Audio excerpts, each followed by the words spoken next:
belt stretched out.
Hello, folks, and welcome to the Bailey Enterprises pregame show. Eric Pauly alongside Cody Beers here at Riverton High School for the Week 3 matchup between the Riverton Wolverines and the Jackson Bronx. And, Cody, this will be a very different pace of play game than we saw last week. This is going to be a better football team than we saw last week. Yeah, this is a team that runs the ball very well, Eric. Through 2 games, Jackson leads Class 3A with 621 rushing yards on 101 attempts. That's 6.1 yards a carry and 8 touchdowns. They had a big running back last year. They've got a new running back this year, junior Brody Hasenick. He has been all over the field so far in this season. They had 2 running backs when they came in. They lost one to injury. Now it's all Hasenick. He's got a quarterback, Sadler Smith, his junior teammate, who's very good too. He likes to throw. He likes to run a little bit. Tonight, can Riverton's defense slow the Jackson Bronx and play well in that game? All right, Cody. Looking at the we're good. Looking at the matchup here between these two teams, size-wise, it's going to be interesting to see Riverton match up with an offensive line that is similar in size to theirs. Yeah, big teams on both sides of the ball. Big physical Jackson Bronx team who played Pocatello, Idaho last week. Lost that game 30-14 against a Pocatello team that has been okay through the years, but off to their best start since 2011. Jackson hasn't played a Wyoming team yet.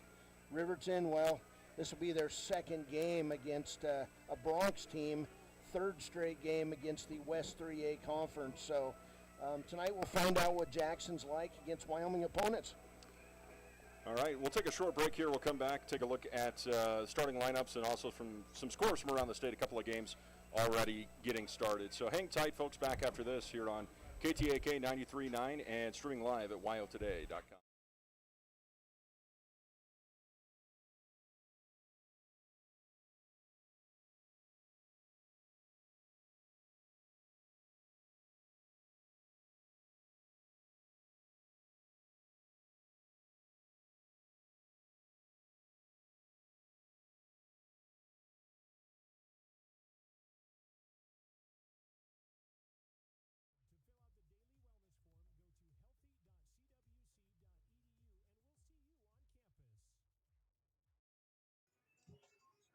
Sugar Coffee Roastery is proud to sponsor youth. I don't know what's going on.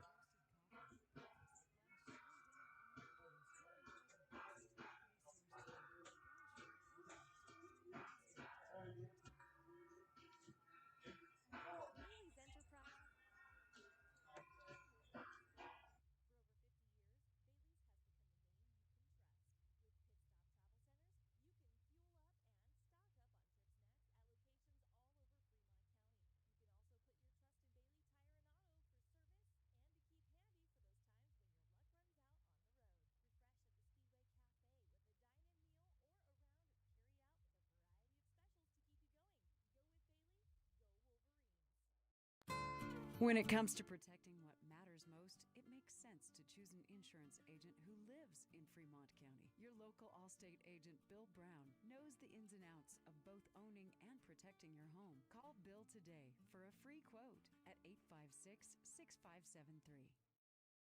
Adolescence can be a rewarding time for young people, but for some students, it can be emotionally trying. Did you know that nearly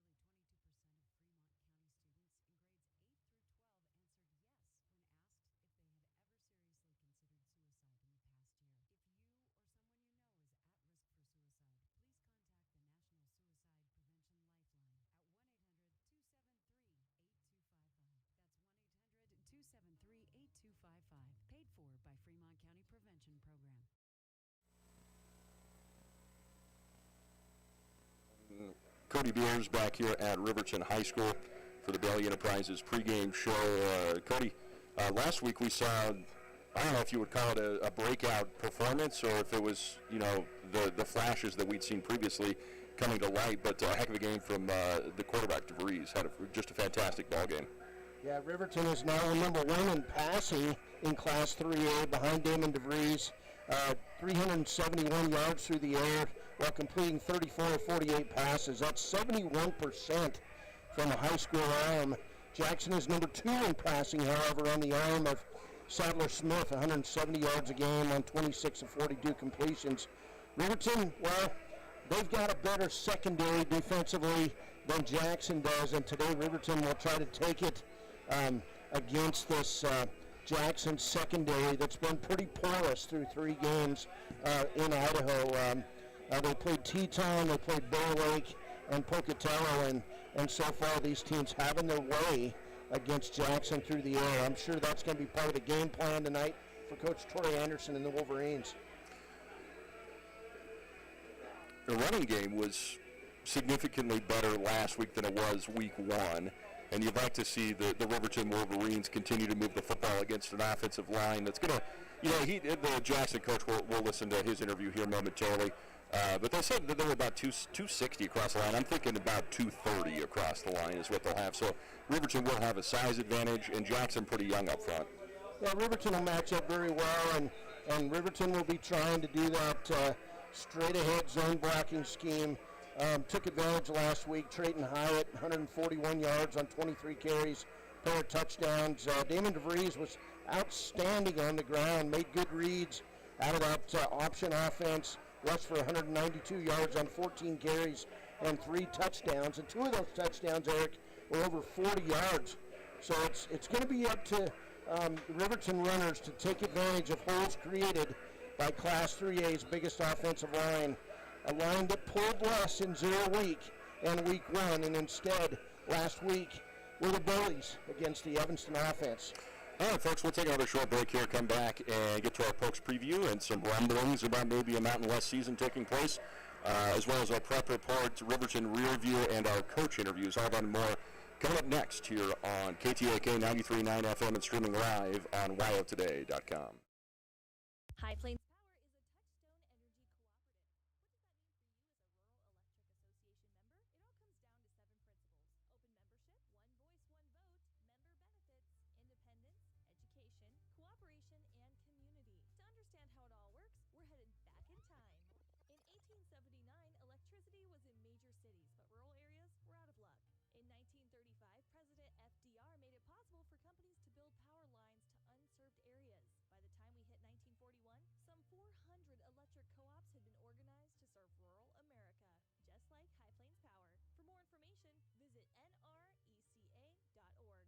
Riverton's Hampton Inn and Suites is proud to sponsor our youth athletics in Fremont County.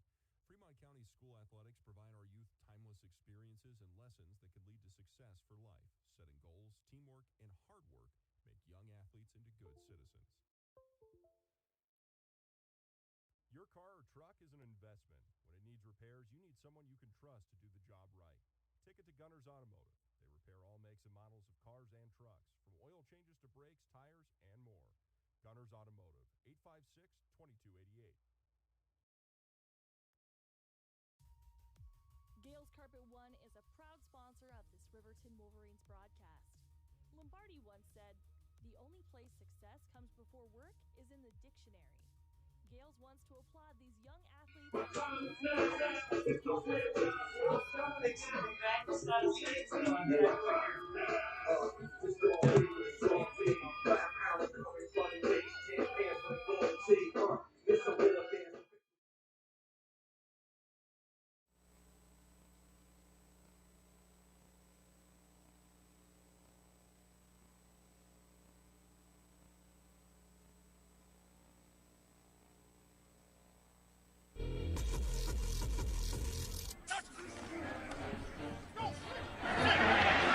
Hey, Pokes fans, it's time for the Pokes Preview Show with the voice of Fremont County, Eric Pauley. Eric, how about them Cowboys? Thank you very much, Dave. As we take a look at this week's Cowboy Classic, I want to pause a moment before we talk about this next great rebroadcast of a Cowboy football memory, and talk a little bit about some rumblings that they may restart the Mountain West Conference season.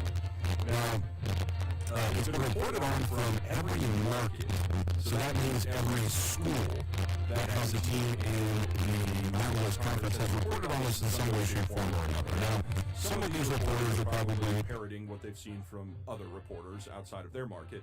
However, in a multitude of cases, they've taken different quotes from athletic directors, coaches, other members of the media, players, those sorts of things.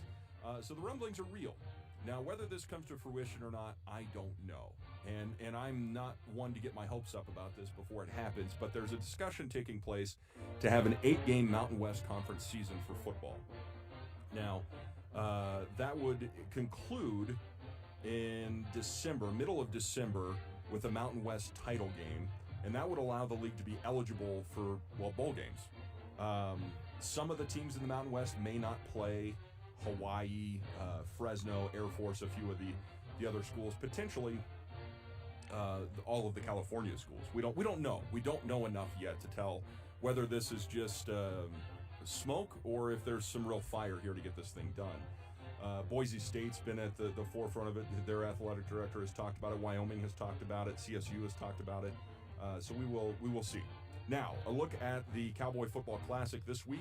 It was October 29th, 2011 when the Pokes overcame an early deficit and then outlasted San Diego State 30-27 at Qualcomm Stadium. It was the coming out party.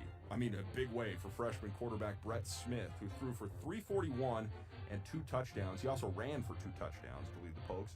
He overcame an impressive performance by Aztec running back Ronnie Hillman, who rushed for 228 and 2 touchdowns. Wyoming did not commit a turnover in the ball game, and they shut out San Diego State in the fourth quarter. And you can hear this game on KWYW 99.1 FM, and the game will start at 1 o'clock this Saturday. 1 o'clock this Saturday. It's the Cowboy Football Classics on KWYW 99.1 FM. That's a look at the Pokes preview show. Plenty more still to come. You're listening to High School Football here on the Wind River Radio Network.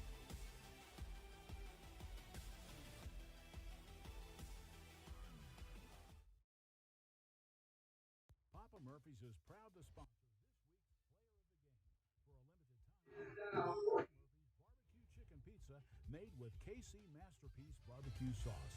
After the game or anytime, you can't beat the fresh ingredients and authentic flavor of a Papa Murphy's Take and Bake pizza.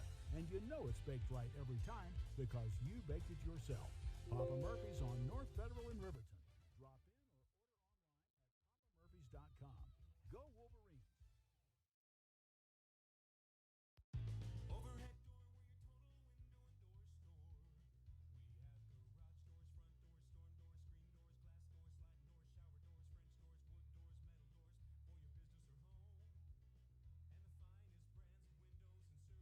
Come to know we have the right door for your loading dock. We sell the best hardware, handles, and locks. Overhead door, we're your total window and door store. Overhead door.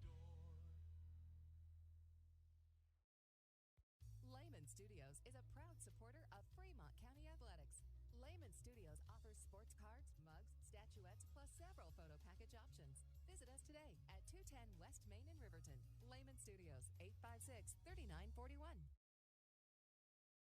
There's a new face in the Women's Health Department at the Lander Medical Clinic and Western Family Care. Welcome certified nurse midwife, Sam Skelton. Sam earned her doctorate in nursing practice at Frontier Nursing University. She provides full-scope midwifery services and enjoys empowering women to take an active voice in their healthcare decisions. Sam is accepting new patients at both Lander Medical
That one is at 6 o'clock.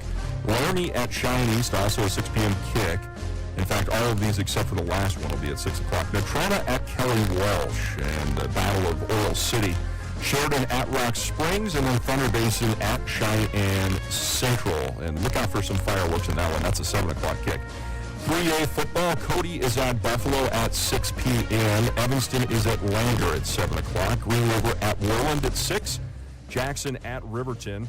And this game is a 6 o'clock kick, 5 o'clock pregame show. You can catch it on KTAK 93.9 and live streaming with HD video on yotoday.com.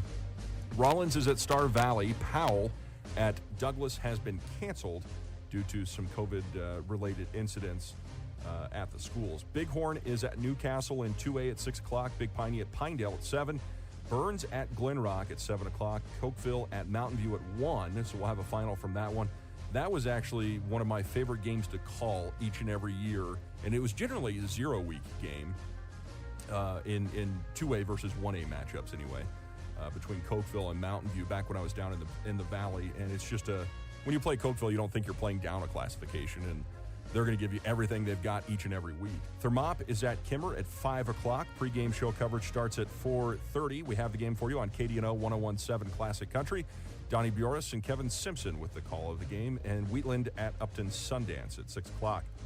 Lusk at Moorcroft, 1A 9-man ball at 7 p.m. Riverside at Rocky at 6. Saratoga has Pine Bluffs at 6. Southeast is at Wind River, 5 p.m. Pre-game show coverage at 4:30. Catch the game with Ernie Over on KFCW 93.1 FM. Wright is at Lingle at 7 o'clock. And then in 1A 6-man, it's Encampment at Farson at 2, Matizia Dubois at 2, so we should have finals for you on those. And then Saturday, Lovell at Lyman. That's used to be a huge rivalry back in the early 2012, 2013. The teams met, I think, 3 times in the state title game. Then Torrington at Tongue River at 6 o'clock. And 6-man, Burlington at Snake River, NSI at Tinsley. And some open dates for Hannah and Hewlett. That's a look at the prep report. Plenty more still to come here on the pregame show. You're listening to high school football on the Wind River Radio Network.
No, you don't need to pick up the phone. Just press the switch.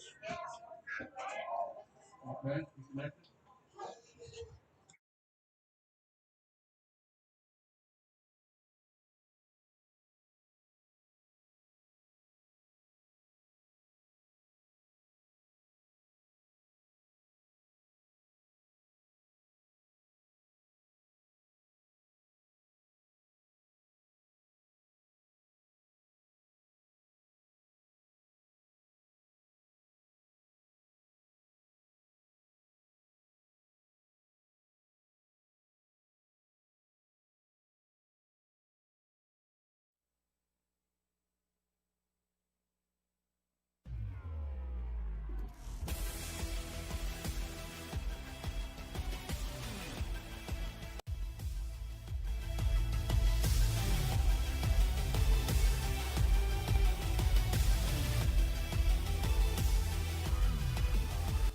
Welcome back to the Bailey Enterprises pregame show. I'm Wind River Radio Network Sports Director Eric Pauly with you, and it's a look now It's time now for a look at our Riverton rear view. The last time these two teams met, between Riverton and Jackson, this was a playoff game. This was a quarterfinal game. Game took place last year in Riverton. Jackson made the 3-hour trip over for a Friday night ball game to see who would go to the state semifinals, and it was, frankly, all Jackson in this ball game. The Broncs were ranked 3rd out of the West. Riverton was the 2 seed out of the East, and Jackson took control early and often in this one. The first 2 Jackson scoring drives were pretty much, scripted, with Jaden Cox, who was a phenomenal football player for all 4 years that he was in Wyoming, and 2 years a rushing leader across the state. Big chunks of carries, a couple of passes in between. Mager will be back this year, and he was a do a little bit of everything kind of guy last year as an underclassman. We'll see what he does this year. He had 32 yards and 2 touchdowns and 3 passes for 32 yards and a touchdown on the ball game. So he had kind of a breakout party there as well. 2 of his early rushes had the Broncs up 13-0 in the first half. Then Jaden Cox, he carried 33 times for 275 yards and 3 touchdowns. Riverton was behind the entirety of the game. They missed 2 40-plus yard field goal attempts in the first half, which led to a short field on a couple of occasions for the Jackson Broncs.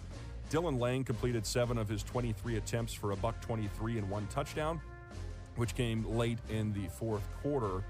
And one of the big stories was Jackson's ability to get to the quarterback and also breaking up passes. They were, a couple of ball hawks out there. Peter Gottler inevitably intercepted one of those high passes that came after the pass rush, and that gave Cox his second touchdown of the night and sent Jackson to halftime with a 27-0 lead.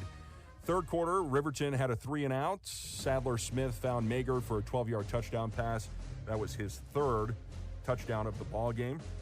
And Cox found the end zone just 3 minutes later, and the score was 41-0, and it was all over from there, folks. Final score in this one, it was 48-6, and a cold evening and a rough night for the Wolverines, and hopefully things go better during the regular season this year for Riverton. That's a look at the rear view. Plenty more still to come. You're listening to the Bailey Enterprises pregame show on KTAK and streaming live on WyoToday.com.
(857-9489) before coming to the clinic. A nurse will triage you over the phone. They will ask questions regarding symptoms and recent travel. You can also reach Wind River Family and Community Healthcare by calling 856-9281.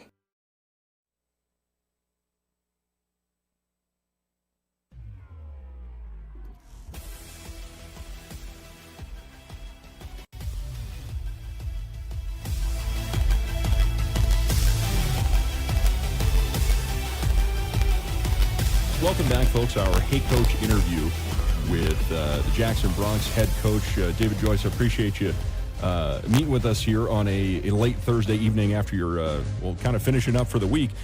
First of all, I wanted to catch up with everybody.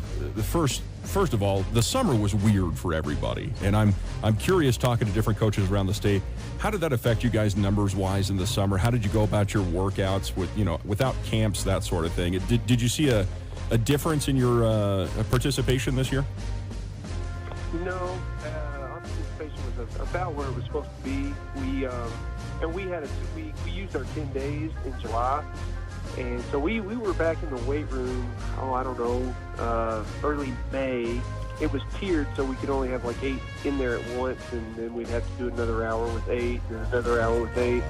And so there was a lot of time when we would be sitting. I'd be sitting in there all day with kids, just getting them through there. But other than that, the summer was pretty status quo. And then we didn't go to a camp. We just hosted our own inter-squad camp.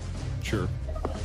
Now, do you see yourselves as a young team this year? Are you senior laden, junior laden, or you got some sophomores in the mix? What's your makeup like?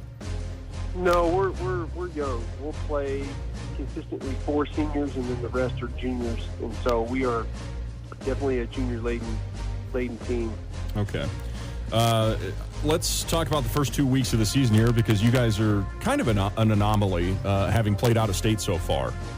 So you had Bear Lake and you had Pocatello. First of all, I've been to Bear Lake, I've been to Pocatello.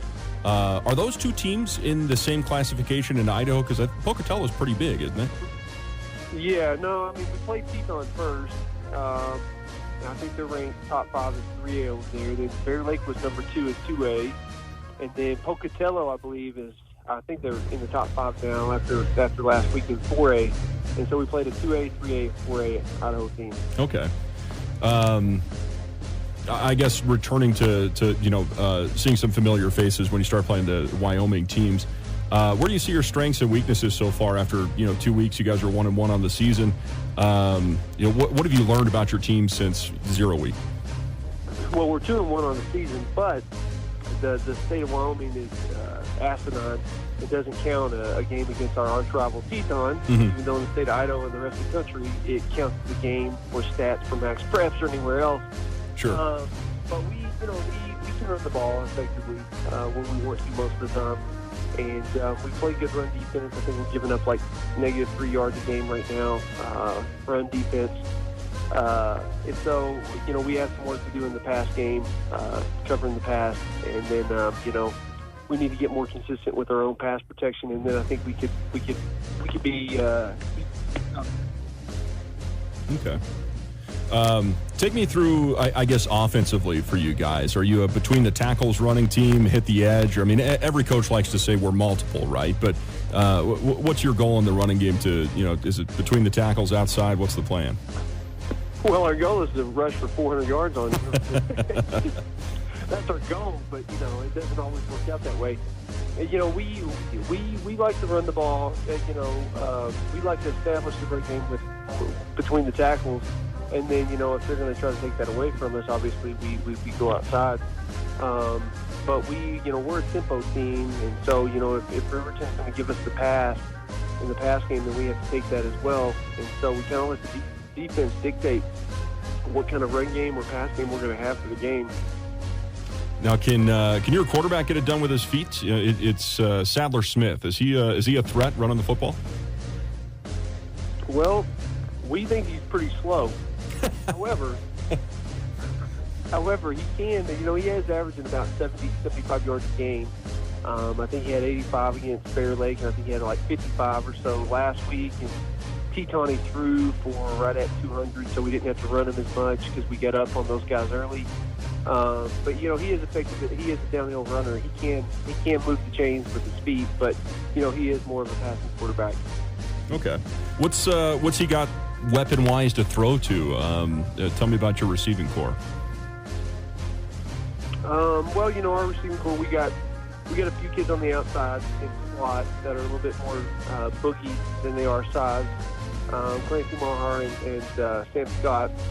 I believe Sam Scott's leading the state in receiving yards right now. And then we've got Coulter Dawson at tight end and Sam Lopman as the other tight end. they're more the bigger types that can block as well as catch in space. So we try to have a decent blend of 2 and 2.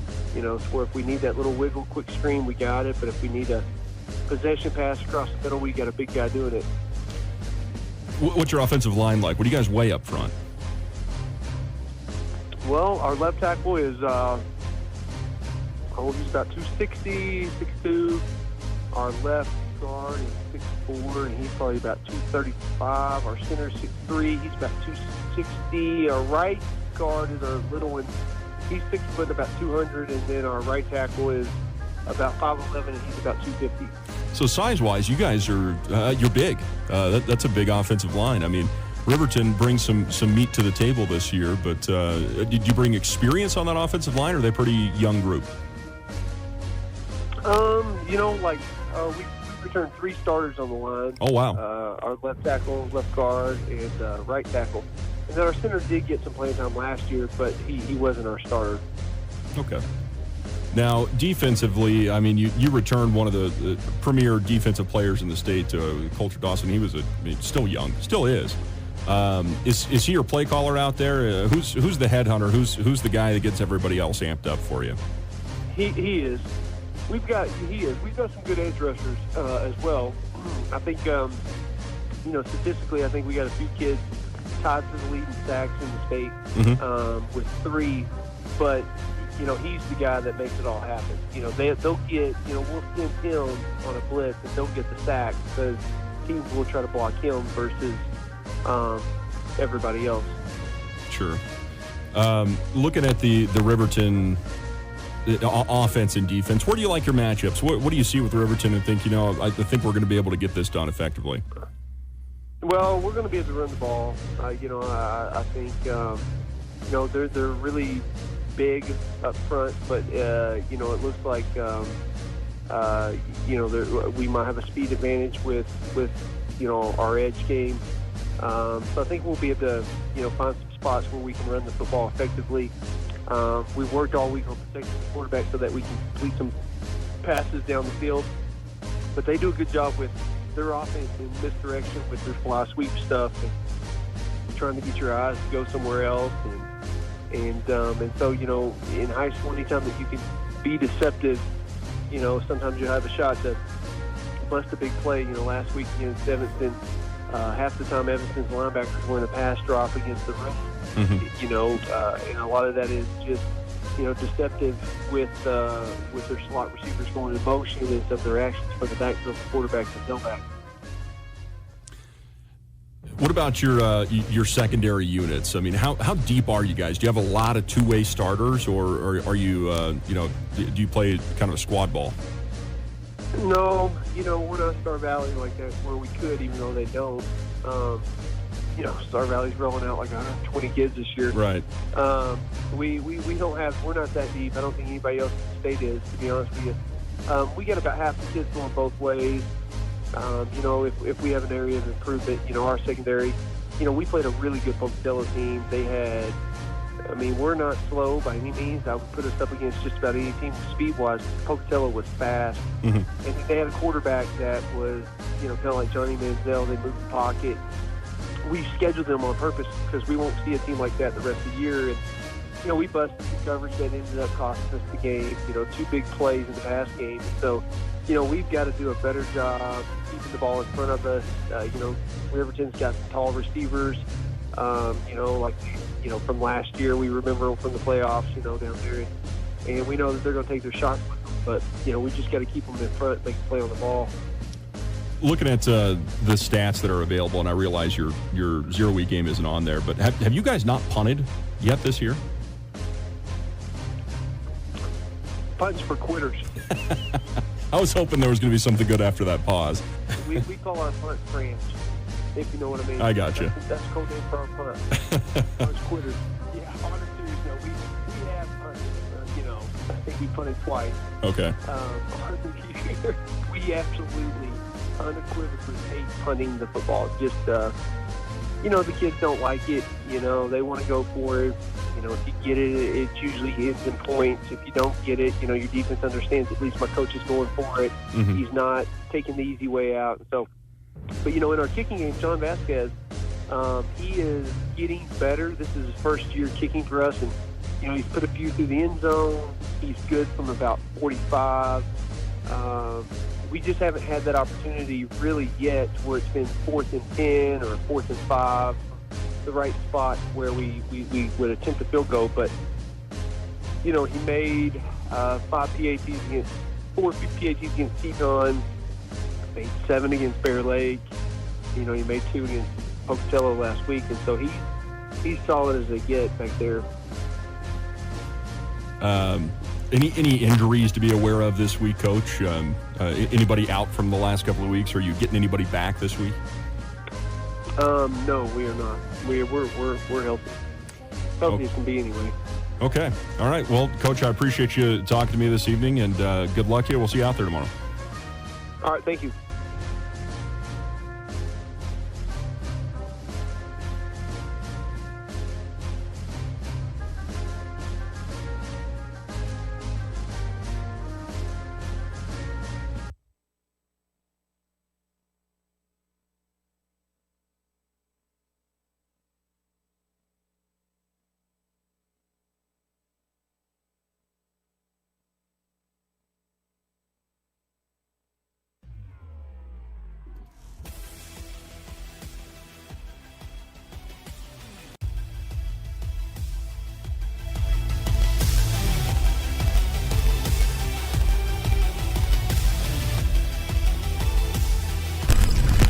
All right, Cody Beers here with Troy Anderson, and Coach, a team that you don't play very often in the Jackson Bronx. I've got this as the 5th ever meeting. Comes in here Friday, and at least on paper, it looks like a game that you guys could compete very well in. Yeah, you'd like to think so. They were here last fall, and I think there's another meeting that's relatively recent history. I think there's a playoff game over there, maybe. Mm-hmm. And so it's a chance here. It's a big week for us. I know the rankings flip-flop a lot before we get into conference season. We've got some teams that have played out of state. Jackson's one of those. And so we don't know really what they look like in state, but I think you have to, again, like I've said the last couple of weeks, you got to respect the 3A West, and there's kind of a heap of the pile over there, and I think they're in it, So hopefully we can see what we can do. It's homecoming week, so that's really important for us. That Jackson team last year ran the ball behind a kid, Jaden Cox, and they've got another running back that stepped in and already got 600 yards rushing. Yeah, he's a handy player, and he's a tough, he's got a lot of leg churn in him. He's not quite as, I think he's a little bit smaller in stature, but everything I've seen on him tape, he looks like a really tough, hard runner, and they like to put the ball in his hands and see what they can do with him. Their front end, as we've talked about with our front end, seems to come off with good leverage and is a physical front, and they mix it up with the quarterback, but that running back, I think, is the heart and soul of their offense, it seems like. They've got a pretty good quarterback, too. He likes to throw the ball around a little bit. Sadler Smith, I think, is his name. Yeah, that's correct. They've got some guys that are real capable that he likes to put the ball in the hands, so, it's kind of that balance. I think they're probably, I don't know the numbers because I don't have a lot of film on. The one film we got from Pocatello last week, it was shooting right west, and it looked like west into the sunset for about half of the game. So it was a little tricky for us to get a good beat on a game that was a little more competitive for them. He likes to throw the ball. He's a capable thrower, and he'll run a little bit too. You kind of got to focus on yourselves a little bit, and I know you came out, you probably looked at the film. You got to be pleased with the way that your offensive line played in that game. Yeah, absolutely. You don't get to what we got to do the other week without those guys doing their job, and I think we finally got a little bit through to them. And I don't know if it was the extra work or the personnel stuff. I'm not going to be so naive to think it was something that I did. I think it's probably more of a demeanor and a mental outlook on the boys' part and them taking it upon themselves as their first home game, a lot of seniors, and they want to show up for the community. That was kind of our word of the week last week. I switched it up a little bit on you from what I told you on the radio from last week's interview, but community was the word for us, and so I feel like they kind of took that on their shoulders and did really good things with it. Homecoming can be kind of a distracting moment. this whole year feels like that, though. Yeah. We got a little bit of distracting news last night out of some other 3A competitors. So I told the boys about that last night, and those young guys, I'm sure they feel like it just keeps pouring down on them a little bit. But they've taken it well. I was over with the young guys a little bit last night, and they're getting crisper in practice. Some you don't have as many experienced kids, but I kind of feel like that. And then the homecoming for us, we're gonna try to get them out tonight and let them go see the girls play volleyball. Again, a community thing is very important for us, so let them go over there and support the girls, and then focus. But I told them, last night when we wrapped up after practice, we got them all together and said, that regardless of all the other things going on, if we can't do our job on the football field, homecoming doesn't quite feel right, You guys are starting to show up on stat sheets yourselves. You're running the ball very well. You're passing the ball. Damon DeVries is becoming known around the state. Of course, Trayton Hyatt had more of a Trayton Hyatt game last week. So Riverton's not a secret, but you bring some new things to the field this year that other teams have to prepare for. Yeah, we're trying to force them. I broke down our plays every week, and I aggregate everything on the season. So I aggregate when we go into the offensive team, I look at our best for the year, and we try to run those and kind of refine those and execute. I think if you look at the best teams in our class, they're the ones that execute. If you look at the Codys and the Pals and Star Valleys historically, and Jackson too now in that class, they execute the ball, and so we try to run our best. I go look at that and try to do those things. Damon, he showed another aspect of his game last week, and showed he's kind of a two-headed monster, if you will, a little bit. Trey, I wanted to take him out there at the end of the game, but I don't know if he would have been too happy with me about that. So we just subbed in some dudes and let him and kind of fed him a little bit there, and we just run the ball, just run out the clock, but.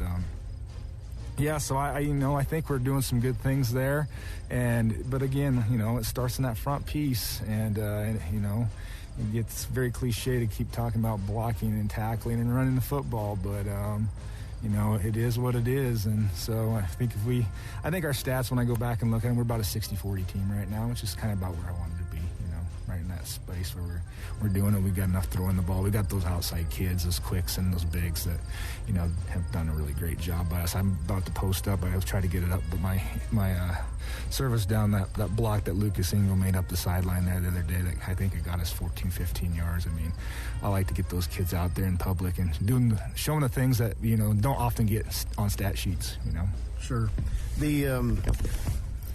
What I saw last week was less reliance on trying to get the ball outside and more just using the strength of your inside guys and driving guys off the line and allowing Trayton to find the hole. Yeah, we covered guys up. We weren't always perfect. I talk to them every week about, I need at least 4 of you guys every play to cover somebody up and do your job. And we were right at that when I graded the offensive line out last week. Positives, and I grade them pretty hard. We're at like 50% across the board on average. And we had one guy up above 50. Well, actually 2 above 50, run a little below, and then one right about 40, mid-40s, and then one in the lower 40s. But that's about where we need to be successful running the ball. I think the pass blocking game is not as, it has a different demeanor, I guess. And so. They've come out, and when I grade them out and I see that, and then that's always a positive thing, and we just like to see, that they're improving, and they're taking on. I think this extra work I've noticed a little bit this week is they're taking a little more pride in it. I think that, last week was probably a little more shocking to them, how much extra work we could fit in a 15-minute window a couple of days and then a 30-minute window another day. So, if we can keep those guys going, I think, things will go well. Jackson's got a linebacker, of course. Everybody knows the Dawson name coming out of Jackson and Star Valley, but this kid has been starting since he was a freshman. He's a rangy linebacker. You got to try to cover him up a little bit too, I imagine. Yeah. Or the stuff that you noticed last week with our guards. We've got those 2 athletic guards for us, and I think they're comparable. I know the one guard has seen the Dawson kid in a different sport, in wrestling. In a competitive nature, so he's got some familiarity with him there, and he's a big, tall kid that can move, a lot around the field. and he likes to come downhill. And so that's what you expect out of, all-state caliber linebackers. And so, but I feel pretty confident with those two guards. If you watched the play calling there last week, they handle a lot of our business in there. And so I'm pretty confident in those two guys being able to do that. But yeah, he's a heck of a player. And they got number 18. I don't know his name, and number 2, the running back. And then plus the quarterback plays. And they've got some linemen that come off the ball.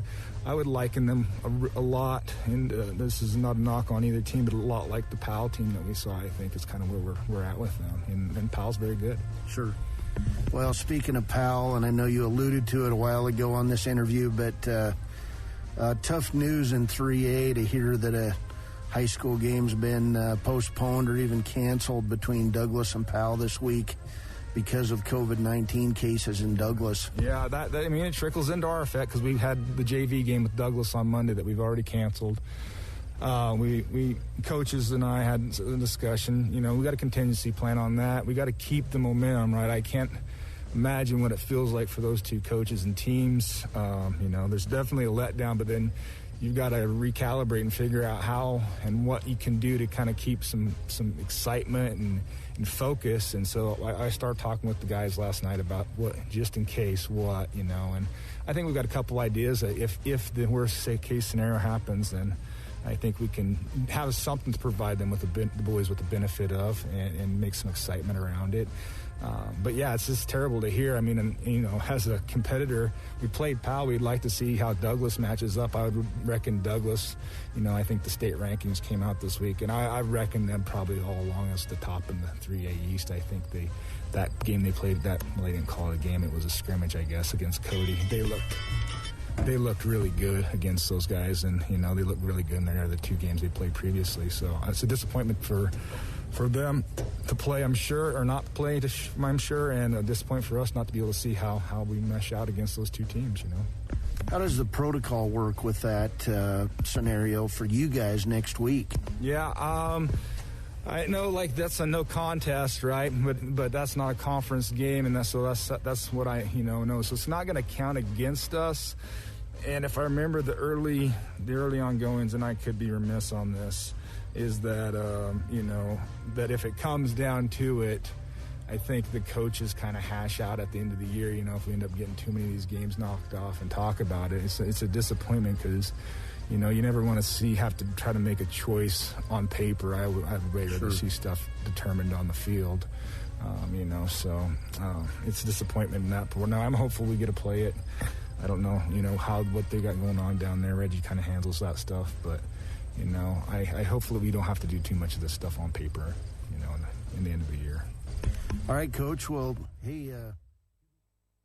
All right, folks, we're going to break in here. We're going to start just a touch early here. And, Brett, we'll check in with you here in just a moment. We'll check in with you after the kickoff here for our sideline report. And, Cody, just about ready to get things underway here. Yeah, Riverton going to be on offense to start this as Jackson won the flip and deferred, Eric. They've got a pretty good kicker for Jackson. Puts him through the end zone pretty regularly. Vasquez. Okay. I asked the coach. All right, cheater. They were ready to go from Wolverine Field, and to bring you this call, Jackson and Riverton, the voice of the Wolverines, Eric Pauly. Thank you very much, Cody. Is that a untucked T-shirt out there from our return man, or is that a... That's an untucked T-shirt. Well, it's either that or one of those hand warmer deals. Might be a little early in the season for that. Gergen back there for us. It's all T-shirt. All T-shirt. All right. Gergen and Couts back to return. And we'll get this show on the road.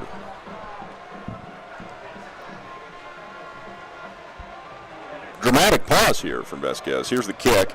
It's an end-over-ender, and it will be fielded at the 10. Nope, not fielded. This is going to roll into the end zone. Heads-up play there, actually, by Gergen, making sure he's not going to get pinned. Boy, that takes some guts there. Could have ended poorly there. Yeah, that's right. He got the roll. Riverton going to be on offense, coming out starting at quarterback, 6 foot, 180-pound senior Damon DeVries. Out come the Wolverines. DeVries standing on his own 15. He'll spread him out, 2 to the left, 2 to the right, brings a man in motion from left to right, rides the handoff. It's a quarterback keeper. DeVries across the 25, breaks out to the 30, gets a block to the 35, 30, turns the corner, 50, 30. Folks, he could go. 30 to the 25, cuts back inside to the hash, outside the numbers to the 10, and down at the 5-yard line. What a run from Damon DeVries. Cody, gotta get the camera here. Inside the 10-yard line. First and 10. Sorry about that, folks. Also, our clock appears to be a little messed up out there.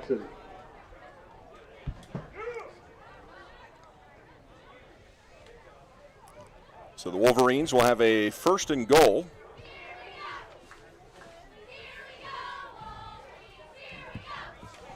Well, Damon DeVries, who ran for 192 yards last week, gets going in a big way there, Eric. 0-0 here on the Taco John's scoreboard. 75-yard run. Ball spotted on the left hash. And we got 2 receivers near side, 2 far. In the gun, DeVries, deep man's Hyatt, man in motion left to right.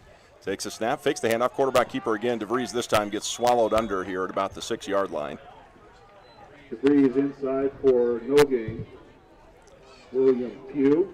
DeVries with both of the touches so far for the Wolverines.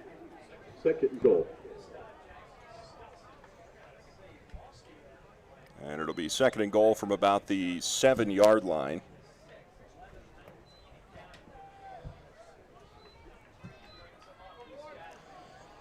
Two receivers to the far, 2 receivers near side.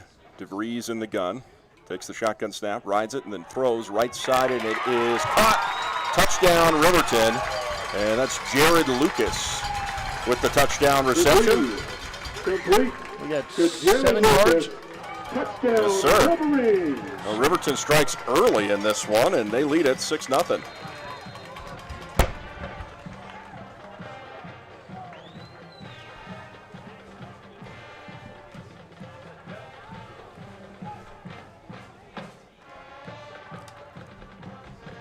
Field goal. Here's the snap, the hold, the kick. It's up and good. And Riverton leads this thing 7-0 with 11:05 remaining in the first quarter on the Taco John's scoreboard. We'll take a short break back after this here on KTAK, streaming live on yotoday.com.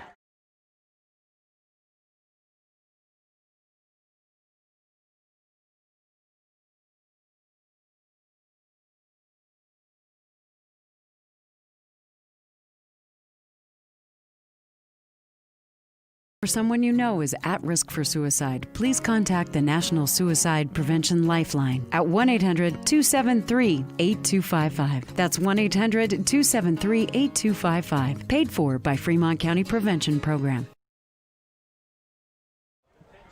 Eric Pauly, Cody Beers back at Riverton High School. And Cody couldn't ask for a better start. Let's check in with the sideline man here, Brett Watson, with us down there on the sideline. And Brett, what'd you take away from this one down there? Thanks, Eric. You're exactly right. Pre-game, Riverton looked pretty relaxed. I couldn't get a pulse of what their mindset was, but in a big game like this, it's always great to start out 7-zip in a hurry. That's right, in a hurry. All right, thank you very much, Brett. As we see this one go all the way into the end zone, nice kick. Return man was going to be Clancy Meager, but instead we'll get a touchback to start things off here for the Jackson Broncs. For our radio audience, Jackson is wearing the white tops, the black bottoms, and the black hats with a silver emblem on the side. Those things are shining pretty bright. Jackson comes out. Sadler Smith, the junior starter at quarterback. Right beside him, Brody Hasenick, 600 yards rushing so far on the season. Sadler brings a man in motion from left to right and hands off to him. This is Hasenick, and Hasenick breaks it across the 25 to the 27, maybe 28-yard line. He's tackled by Damon DeVries.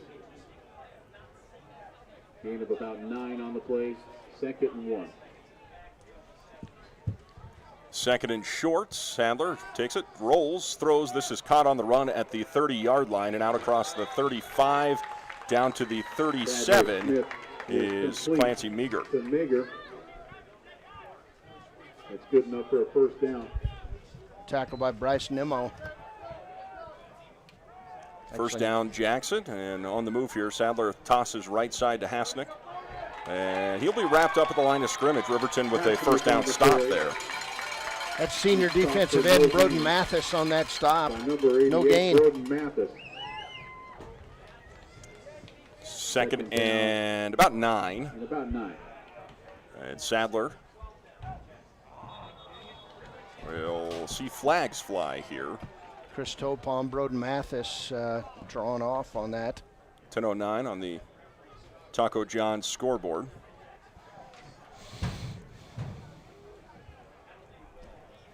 And we'll march him forward. That's the first one of the ball game to be assessed.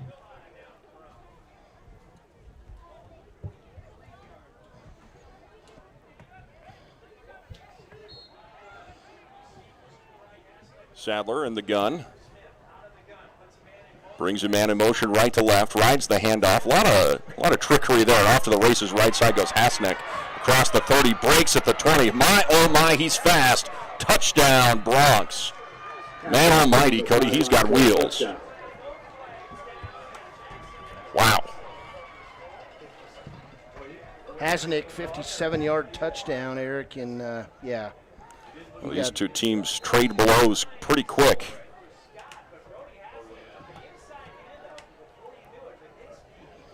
And lining up for the PAT, Vasquez. Snap the hold. Kick is up, and it is good. Tied at 7s apiece here with 9:59 remaining on the Taco John scoreboard. We'll take a short break. Back after this. You're listening to Wolverines football on KTAK 93.9 FM and streaming live at wyotoday.com.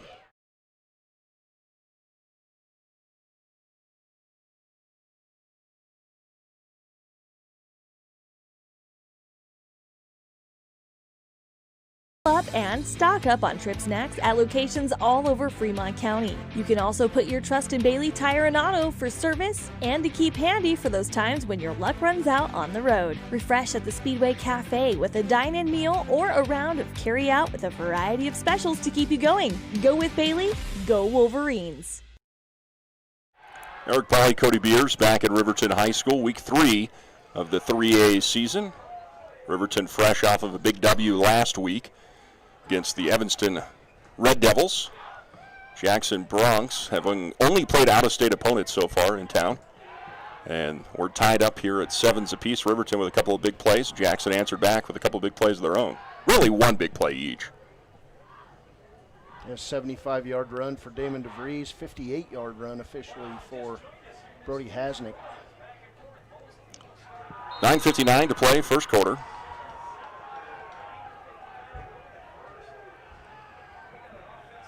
Kick is going to be returnable, fielded at the 10-yard line across the 15, now the 20, and then knocked out of bounds at about the 32-yard line for Riverton. Is Brandon Couts. He's run out of bounds at about the 35-yard line. Yeah, 35-yard line. Got a little more than a 32 there, I thought he had.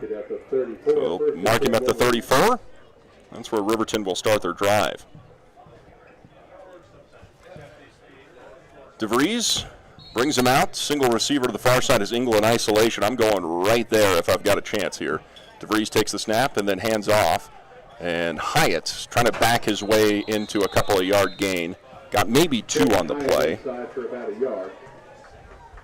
He's tackled by William Pugh. 9:39, 7-7 on the Taco John scoreboard. If they're going to match up Sam Scott out there solo against Lucas Engel, let's test it. Man-on-man coverage is something he has not seen a whole lot of. DeVries in the gun. Takes a snap, drops back, looks left, throws left, caught. This is Engel in the center of the field. Across the 45, gets to the corner at the 50, breaks a tackle, across to the 40-yard line of the Jackson Brats, down at the 35. About 30 yards on the play, and he got most of it after the reception. He's out of bounds at about the 36. Well, Eric, I think he called that one. Nothing fancy, but Lucas Engel is a huge weapon, and you got to take advantage of it. You see him in single coverage. I'm doing it until they double him, you know. They're going to do it again. 2 receivers near, too far. Ingalls way out there on the numbers on the far side of the field. DeVries in the gun brings Dale in motion. And he gives the snap to him, and we got movement. Flags fly, and they blow it dead. Looks like that's going to be Pugh jumping off sides. So that'll be the first penalty on Jackson. Looks like we got a pretty bad injury in Thermopolis game. We're talking to our broadcast team at the Thermop Kimmer game, and they've got a pretty serious situation with stretchers and ambulances taking place there. They just got Riverton for false start, so that's 2 penalties for 10 yards. Back them up 5. And it'll be 1st and 15 from the 41. They need the 26 for the first down. 2 receivers split to each side in that spread. Man in motion is Dale. They fake to him. DeVries keeps this up the gut. And that time, excellent penetration from that Jackson front 4. And he gets about a yard on the carry. Second and 14. Second down, 13.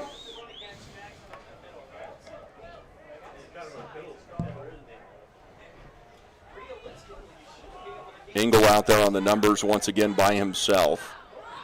2 receivers near, stacked on top of the numbers.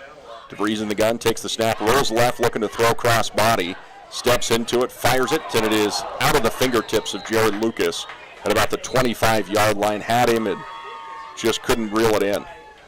Well, he couldn't throw that ball any better as Damon DeVries took off on the left side of the line, and good blocking so far for this Riverton offense. That's a tough throw to make cross body, too, and he put it right there.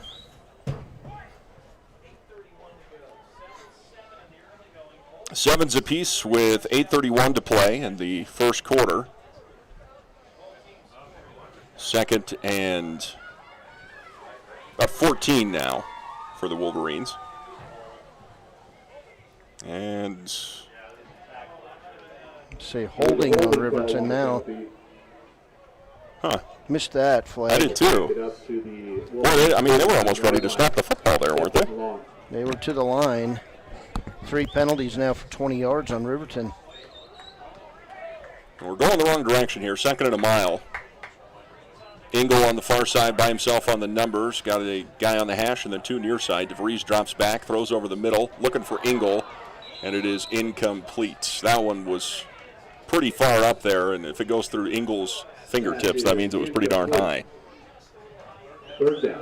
I just missed him, and now Riverton, well, you'd like to get some of these yards back and pin Jackson deep.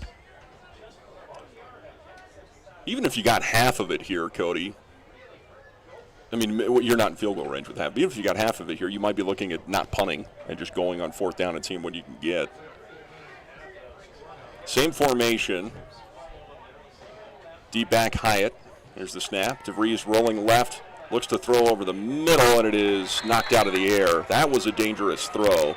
Pass intended for Hutchinson. And now the Riverton punt team will come out, so the Jackson defense holds.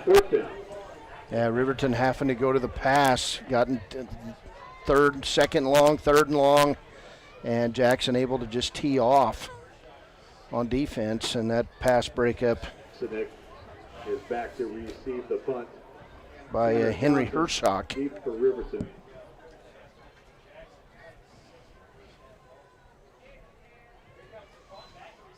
Here's the kick, and it's got a spiral to it, went sideways. It's going to take a couple of bounces, Riverton bounces, and this will roll all the way down to the 1-yard line. Excellent punt from Tanner Johnson.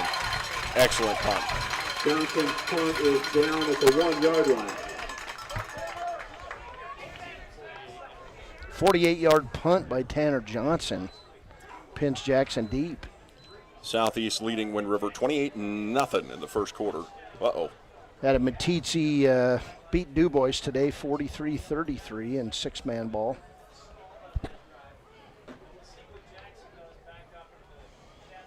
8:08, 7-7 on the Taco John's scoreboard. And Smith brings him out here under center. Double tight, handoff is going to be stuffed. Short gain, maybe a yard on the play. I didn't even see who he handed it off to. Fogger on the carry. Clancy Mager. Topham in there for the tackle. About a yard on the play, if that. And on the hurry up, we get the exact same. Hasseneck inside. Exact same, about a yard for Hasseneck. Caden Gantenbein on the tackle. And they hurry him up to the line again. Braden Vincent. And Sadler Smith, this time in the pistol. 3rd and long. Takes a snap, fakes the handoff, is going to throw over the middle. It's tipped and incomplete. Pass was intended for Coulter Dawson. Incomplete.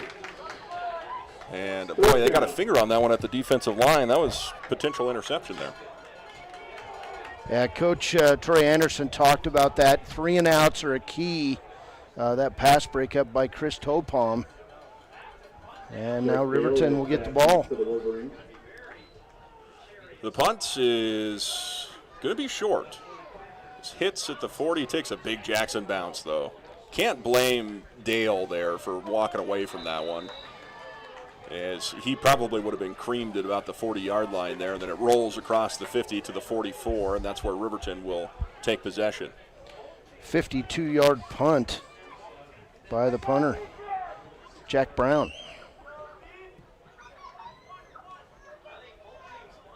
First and 10.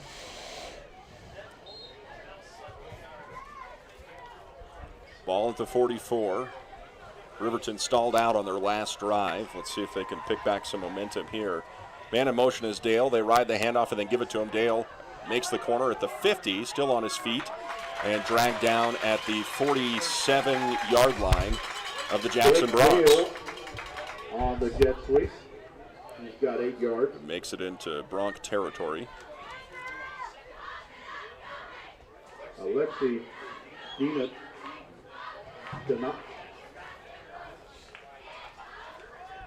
Second and short. Hyatt the deep back. You're almost obligated to either take a shot or hand off here. And DeVries keeps this right down the middle. Boy, he just scooted through there. Faked the handoff, had an opportunity for another one with the man in motion. I like that. That's a set him up to knock him down play. Yeah, Clancy Meager on that stop. And you're right, Eric. I mean, you've got to keep Jackson honest up the middle. They've had good luck this year stopping teams, and just a nice job there by DeVries. It's just about everything they have is that RPO, the run pass option, and we'll see if they come back to that one. Here's the snap, little low, handled well. They give it to Hyatt. Hyatt across the 30, and stiff arms 25. He could go. Cody to the 10. 5, touchdown, Riverton.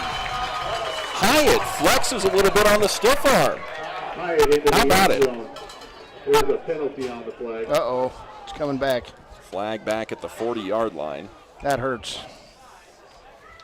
Big run there by Trayton Hyatt, and it's going to come back. Holding is the call against Riverton. Ouch. Holding will bring him back. What is that, penalty 4 or 5? 4 for 30 yards now on Riverton. That was a 40-yard touchdown run by Trayton Hyatt, called back. Actually 39 yards.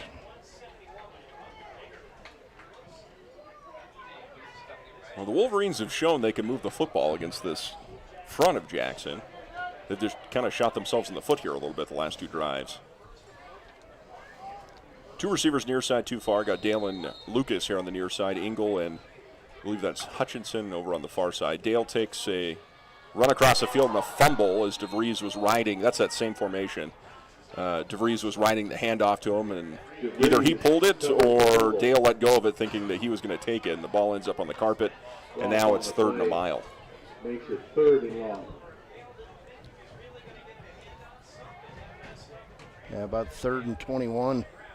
5:38, 7-7 on the Taco John scoreboard.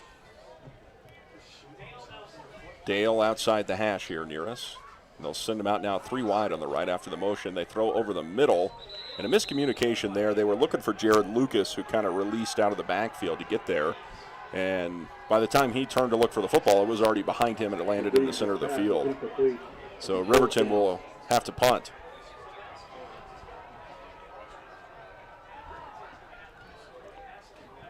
Let's check back in with sideline reporter Brett Watson down there.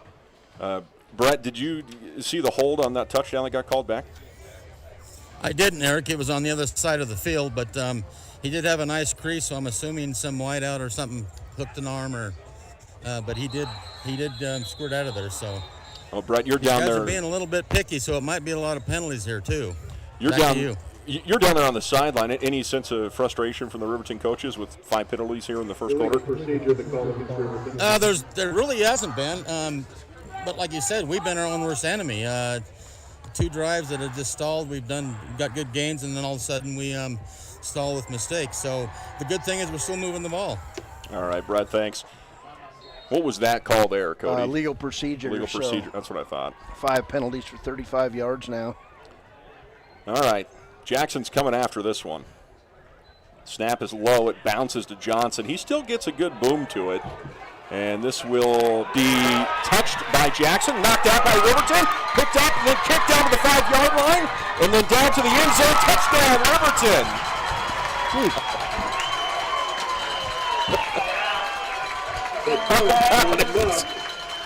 It is recovered by Riverton at the 2-yard line. They're going to say it was down. On the play. They'll say it was down. It's going to be a recovery. It was Hasnack that was back there to receive that thing, and it looked like it hit him in the chest, and it just fell to his knees. It's 42 who recovered the ball for Riverton. I'll just take scoring plays off, all right? That's okay. They didn't get in. Dude, I was actually trying to keep notes for you here. I apologize. You're doing great. There's too many things to do here for an old man. It's going to be Riverton ball, first and goal after that pump muff. So first and goal. Riverton has had a multitude of formations they've run the football out of. You get in tight like this, they're going to go ahead and spread it out. I thought maybe we'd see something in the eye, but they're going to run Hyatt onto the field. And he gets the play from DeVries. 5:05 and man in motion. They fake it. DeVries keeps it to the goal line short. He picked up about a yard. It'll be second and goal. Second and goal. Is down to the 1-yard line. Jacobo Martinez in there for the tackle. 4:47. Marcus just inside the 2, second goal Wolverines. And it feels like this first quarter's dragging a little bit, doesn't it? I mean, it's been exciting. Oh, it's fun stuff.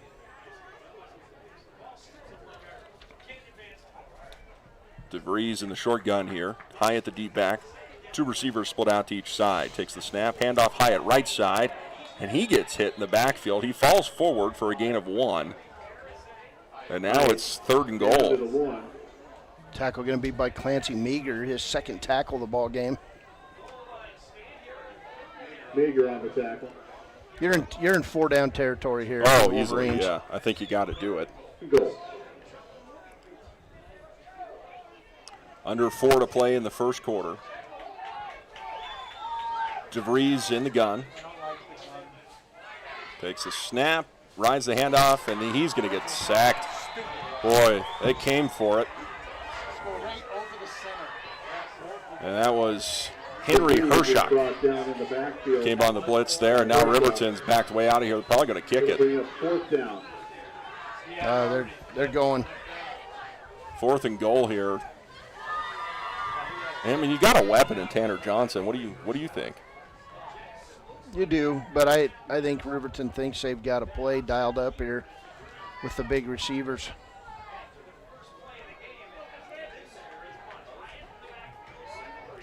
Two receivers to each side. DeVries rolling left, looking to throw left. Fires it over the middle, and it's picked off at the goal line. And spinning out across the 7-yard line is Brody Hasnick. DeVries Has his pass intercepted by That's a big one there, Cody. That was a crazy drive, Eric. A lot of penalties on Riverton. Big things happened, but in the end, a turnover. And now the Wolverine defense needs a stop.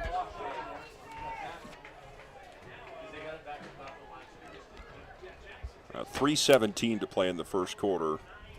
Now this Riverton defense needs to step up. It's field position now. Smith in the gun. Takes a snap, drops back, steps up, throws it, wings this thing right side. It is incomplete, intended for Dawson. Went through his fingers there at the first down marker, brings up 2nd and 10 from their own 9-yard line. And Dawson is a hoss. He's easily the tallest player on the field, at least for Jackson. What is he, you think? What, 6'4"? 6'4"? 6'4", but man, he is He's big up and there. physical looking. Handoff, right side, Hasnick. Gets a man in front of him and then knocks himself out of bounds at about the 24-yard line. First down, Jackson. Over the right side And they sealed the edge pretty good there. Yeah, they bring Dawson down and seal, and then they pull a guard around the end, and that's very effective. Snap, handoff, Hasnack again, this time between guard and tackle on the left side. Picks up 7 yards, and that'll be 2nd and 3 now for the Bronx. They're in the hurry up here. Smith in the gun. Takes a snap. Handoff, Hasnack, and he has to reverse direction here as Riverton was prepared for that. He still gets positive yardage out of it. Picks up 1 or 2. Broden Mathis on the stop. 3rd down 2.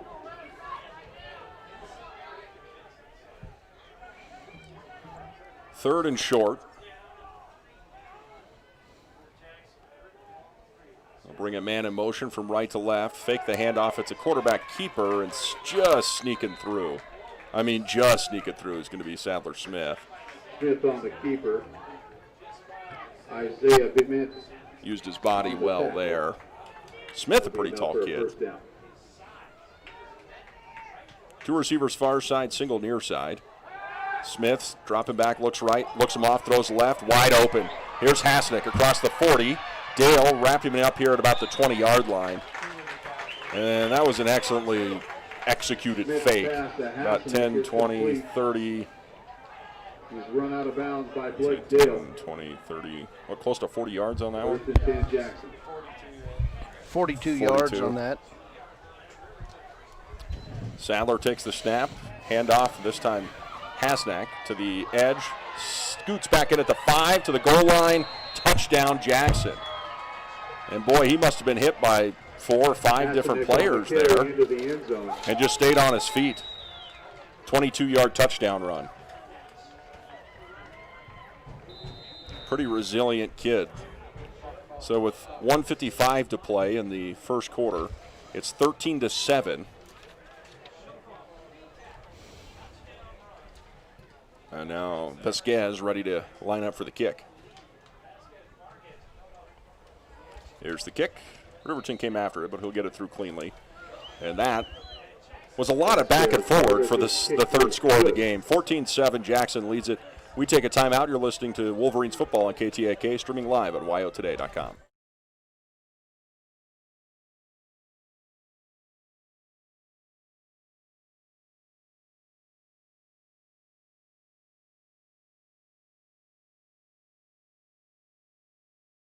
(856-2288).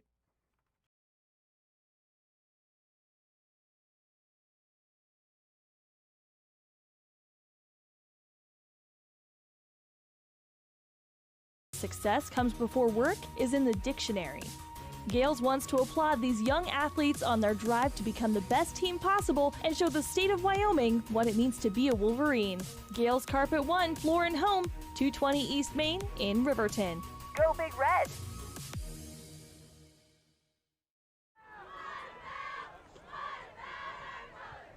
Eric Pauly, Cody Beers. Back here, and well, the Jackson Bronx get the third score of the ball game with just under 2 minutes left to play in the first quarter, but Riverton had their opportunities. So far, it seems like both offenses capable of the big play. Oh, yeah, no doubt about it.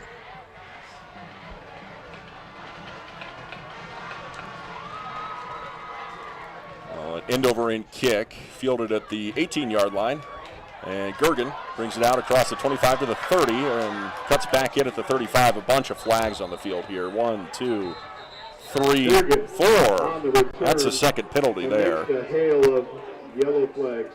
So 3 of those flags were for one thing, and then the fourth flag, every flag that could be on the field except for one is on the field now. Yeah, these guys drove up, brought their laundry. We saw basically very few penalties last week. So far, we're seeing a bunch on Riverton.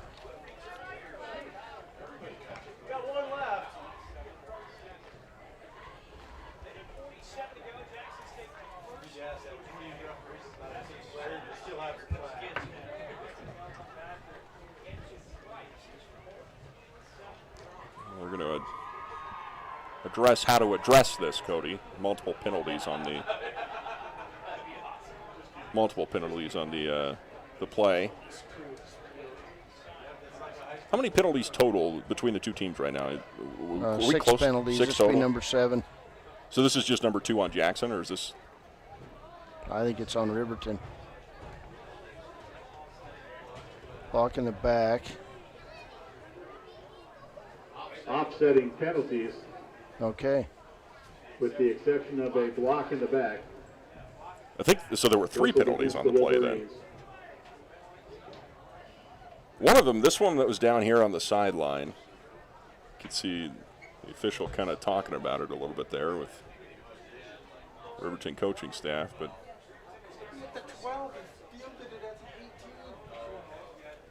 That's a spot penalty, I think. so ball will be inside the Riverton 15-yard line, and that's where the Wolverines will have to start.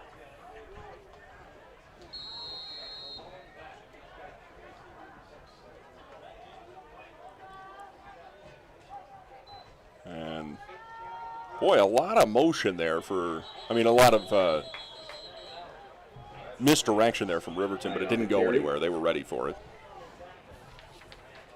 Nager and Lopman combined to make the stop. Give him a gain of 1. 2nd and 9. 1:26 to play. First quarter, 14-7 lead for Jackson. Single receiver near side is Dale. 2 receivers out to the far side of the field for Riverton. DeVries throws left, caught by Engel at about the 12, still on his feet at the 20, spin move, and should have enough for the first down. About 10 yards for DeVries and Engel. Over on the left sideline. Take it up across the 20 for a 1st and 10 Riverton. Second reception for Lopman Engel on the play. Got to keep going that way.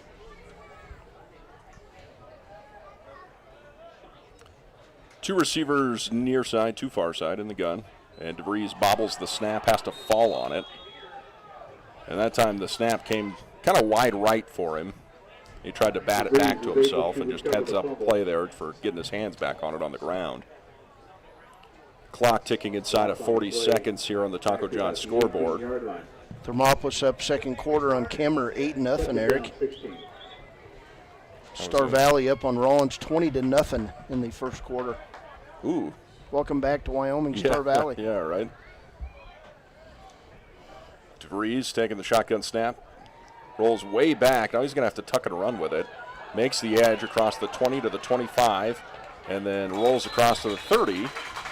An excellent second effort there for DeVries. 10 yards on the scramble. DeVries on the keeper is out over the 30-yard line. A nice game. That will be the end of the first quarter. We'll take a break. They'll swap sides of the field. You're listening to Wolverines football here on KTAK.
Eric Polly, Cody Beers back here as we enter the second quarter. And another flag. There's been a lot of laundry. Yeah, this is going to be the 8th penalty now in Riverton. Illegal procedure to call. 8 penalties for 50 yards, and we're barely underway in the second quarter.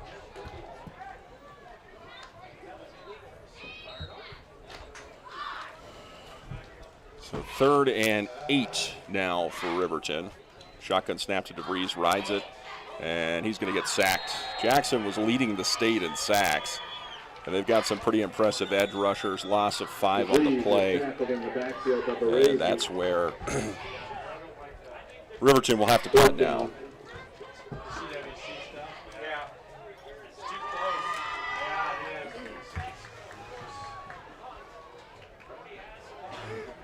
Sideline reporter Brett Watson said there were 4 separate blocks in the back on that. Not on that play, but on that return. Here's the kick. Another good kick from Tanner Johnson. He's going to hit at the 40, and then goes out of bounds at about the 38-yard line. That's where Jackson will take over. Johnson's punt will bounce out of bounds at the Jackson 38.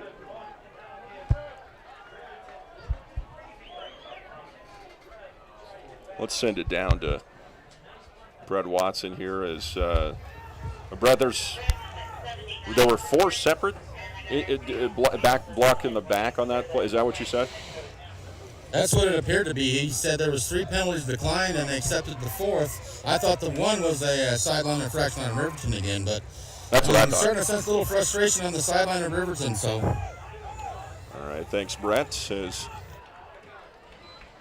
the throw here from Smith is a little slip screen on that far side of the field and carrying tacklers all the way across the 48-yard line is Mager.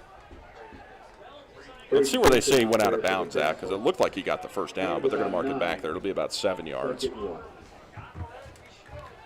Jackson again hurrying up here. Smith looking to pass, airs this one out down the sideline, and it is incomplete. A bang-bang play there. DeVries and Mager getting there at about the same time at the 15-yard line. Good pass breakup by Damon DeVries, and now Riverton with a chance on 3rd down, even though it's 3rd and short.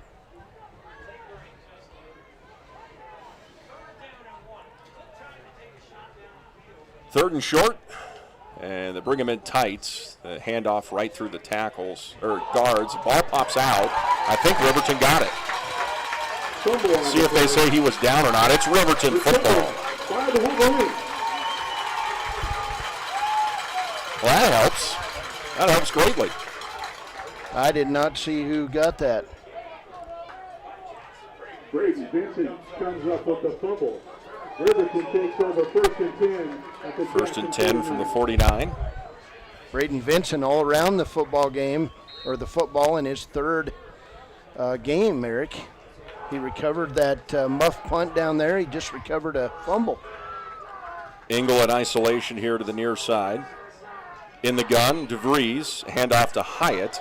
Has some room to run here on the left side. Gets a good stiff arm on Sam Lopeman, the outside back. Oh, no, he's a safety. Gain of 4 on the play for Hyatt. So Riverton staying true here, and they continue to run the football.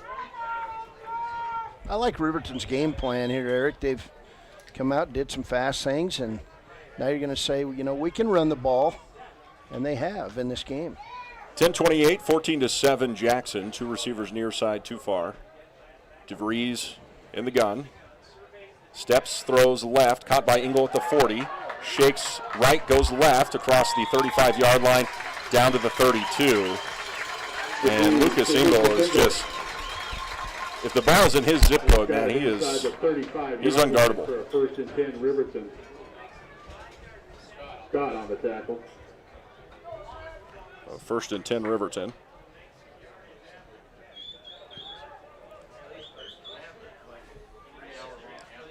Now they're starting to bring some help over there, and then they go back to man. There's the handoff. Hyatt, big hole, across the 30. He got hit from behind, and that might have been a touchdown-saving tackle there from Coulter Dawson. Hyatt had a lot of open field, but Dawson caught him from behind. Good yards on the run, though. They're about 7 yards there. So far, the Riverton play calling keeping Jackson enough off balance. They're able to move the ball. 9:34, ticking down. 2 receivers near side and one far, one on the slot. Here's the snap. DeVries, handoff. Hyatt this time met at the line of scrimmage. No gain on the play. Hyatt off the right side for not much. 9-14. 14-7 on the Taco John scoreboard. Jackson tackled by Matt Carney.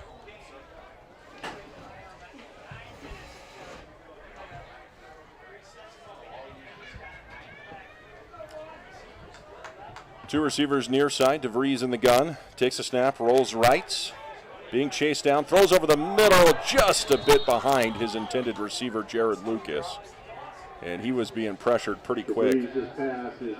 Falls incomplete and brings up 4th down for Riverton. Looks like we got a timeout taken by the Wolverines. We go with them. You're listening to Wolverines football on KTAK. Building a stronger, safer CWC. Your health is our top priority. If you're coming to the CWC campus, please wear a mask and go online and fill out the daily wellness screening form at healthy.cwc.edu. Wear a mask when you arrive on campus. Find a health screening station in the Health Science Building or the Arts Center Theater. Check your temperature and you're on your way. Again, to fill out the daily wellness form, go to healthy.cwc.edu and we'll see you on campus.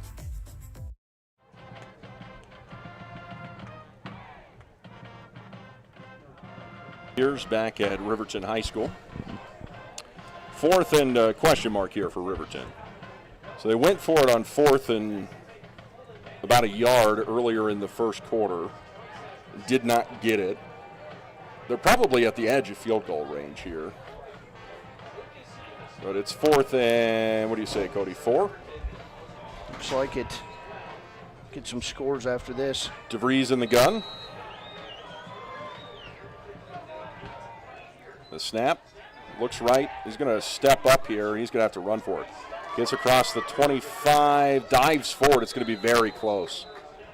Be very, very close to the first down. It's going to depend on the spot here, Cody. One of them's far side over there says he's got it, but the near side here's got him back. It's going to be Jackson football.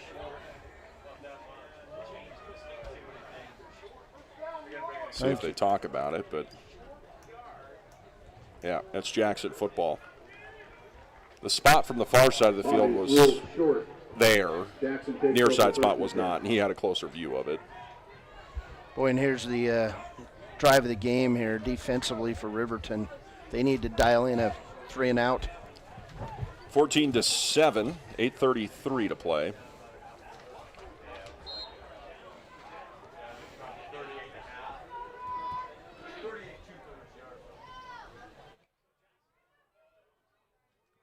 Walks him out. Dawson and Scott near side. Scott goes in motion. They fake the handoff to him and now sacked in the backfield. Is Sadler Smith got a flag down on the field too. There's Topon back there.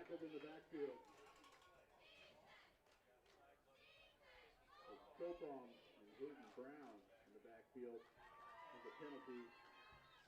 Holding against Jackson to call. Hallelujah. A whistle and first penalty of the night on Jackson.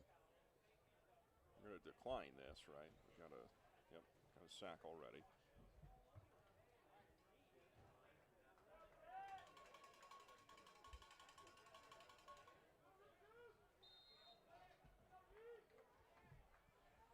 Two receivers near side, shotgun snap. Something weird happened there. Thanks, Reggie. Thank you.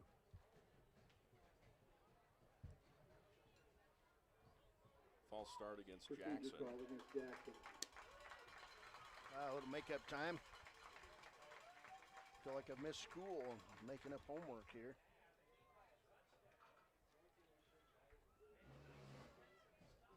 second and long. 14-7, 8:26 to play. Second quarter. Dawson and Scott to the near side. Smith hard counts him and then changes the play. Sends Hasnick to his right. Takes the snap and rolls right.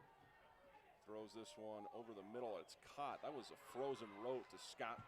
Scott across the 45, turns on the speed at the 40, still on his feet at 30, to the 20, back inside to the 10, 5, touchdown Jackson. No flags on the field. This one's going to stand. Complete to Scott for the touchdown. 84-yard touchdown pass. 84 yards. Big play. And, I mean, the pass was what, maybe 7 or 8 yards? Yeah. 10 yards max. It was a bullet, but then nobody was there. Yep. 20-7. With 7:54 to play. Here's the kick. It's up. It's good. We'll take a break. Back after this. 26-7 now on the Taco John scoreboard. Gales Carpet One is a proud sponsor of this Riverton Wolverines broadcast. Lombardi once said, "The only place success comes before work is in the dictionary." Gales wants to applaud these young athletes on their drive to become the best team possible and show the state of Wyoming what it means to be a Wolverine. Gales Carpet One, floor and home, 220 East Main in Riverton. Go Big Red! Eric Pauly, Cody Beers back here at Riverton High School. 21-7. Apologies. 21-7. And 84-yard pass play to Sam Scott. And he just ran away from everyone and hid, Eric. We got third quarter score number 3, Sheridan 28, Rock Springs 6 in Class 4A. Second quarter, Cody 7-0 over Buffalo. Whirling 14, Green River 0 in his second quarter score.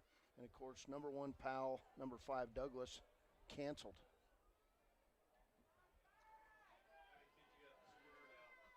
$7:54.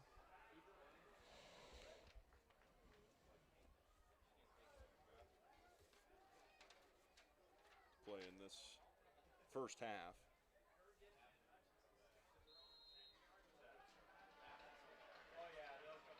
And back deep to receive will be Gergen and Couts. Fielded at the 17-yard line and showing off some speed and a little bit of brawn there across the 38-yard line is Gergen. Nice return.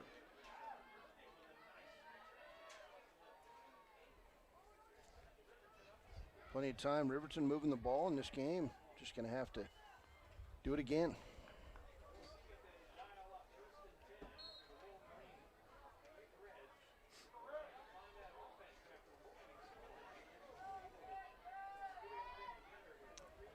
In the gun. This is DeVries. 2 receivers near side. A high snap. It's bobbled, knocked out, and Jackson's going to fall on it. Flags fly at the 25-yard line. And DeVries, again, got a hand on it, but wasn't able to retain possession.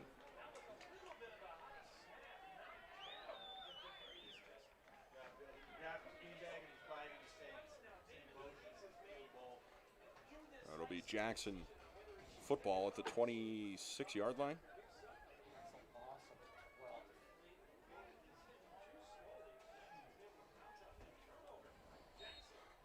Some high snaps to the side. It's hurt Riverton in this first half. In the gun, Smith throws right side to Dawson, and it is incomplete. Smith's pass to Dawson is broken up by Kai Gergen. Second 10. It's nice defense there by Kai Gergen.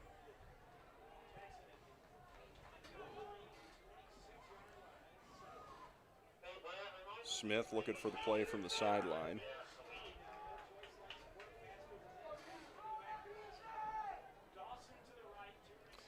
Shotgun snap. Smith keeps this.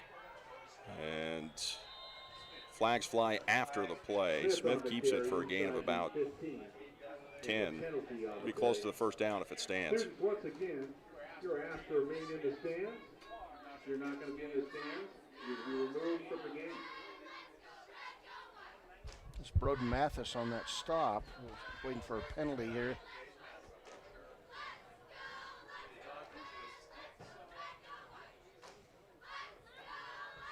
See what the whistle is. Face mask, Cody. Face mask. Do we go half the distance? Is that the... I don't think there's any such thing as a 5-yard face mask anymore, but Down to about the 10-yard line. they just rattled off a 5-yard face mask. So 21-7, 7:34 to play. And 2 receivers near side, single far side. 21-7, here's the snap, handoff. And skipping through to the goal line and down at the 1-yard line is going to be Brody Hasnack. Brings up 2nd and goal from the 1. Gain of 9 on the play.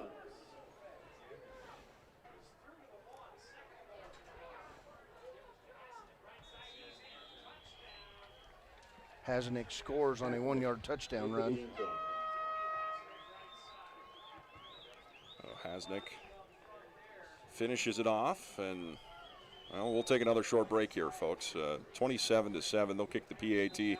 We'll take a timeout. Back after this here on KTAK. Here's an important update from Wind River Family and Community Healthcare. They are continuing to see patients during this trying time. If you have a cough, shortness of breath, and a fever, call 307-855-2966 or 307-857-9489 before coming to the clinic. A nurse will triage you over the phone. They will ask questions regarding symptoms and recent travel. You can also reach Wind River Family and Community Healthcare by calling 856-9281. The choice is yours. Sutherland's Friends of the Family Plus Consumer Credit Card lets you choose from 5% off instantly at the register or special financing on qualifying purchases. That means no forms, no waiting, no rebates. You can choose 5% off instantly with your Sutherland's credit card. Got a big project? Choose special financing. The choice is yours with Sutherland's Friends of the Family Plus Consumer Credit Card. Subject to credit approval. Minimum monthly payment required. See store for details. Only at Sutherland's. Eric Pauly, Cody Beers back at Riverton High School, and it's 28-7 on the Taco John's scoreboard, but Cody, it's been a much closer game than the scoreboard dictates here. It's been some penalties and some missed opportunities for the Wolverines. Yeah, Riverton playing that opponent they don't want to play themselves, and it's hurt in this first half. 9 penalties for 55 yards, a couple turnovers. Jackson taking advantage. Gergen back deep to receive for Riverton. This one's going to be short. Bounces at about the 24-yard line, and Riverton really rumbled up there to go cover that thing. That was dangerous. That could have resulted easily in another turnover there for Riverton. From the 24, 1st and 10. Wolverines football at the 24-yard line. Need a drive here that sustains itself. 1st and 10, ball spotted at the 24.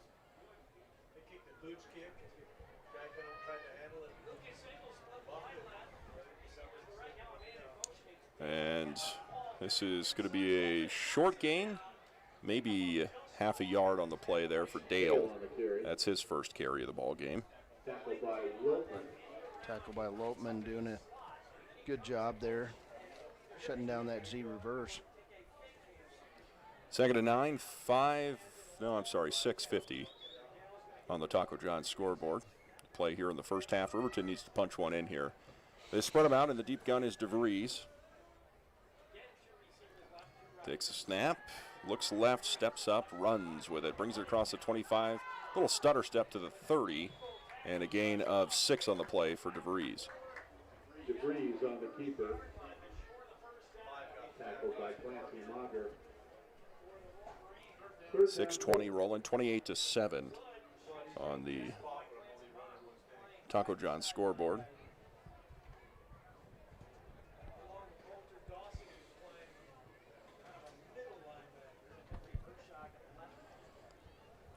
Third and 4.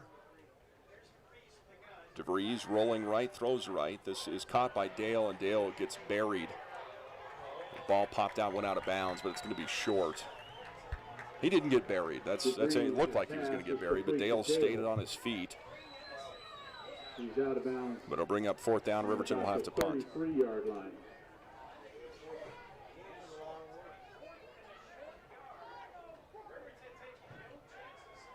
But I'd like to see him go for it here. What do you got to lose? Preseason game. Why not? Tanner will be at his 20-yard line.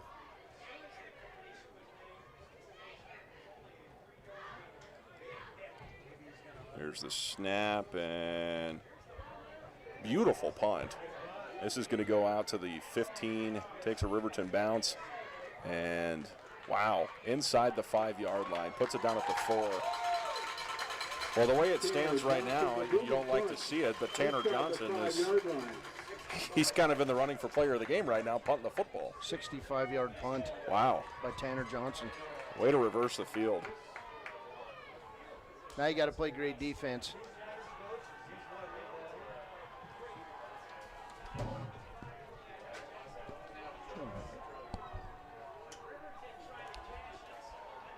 The Wolverines pin him inside the 5.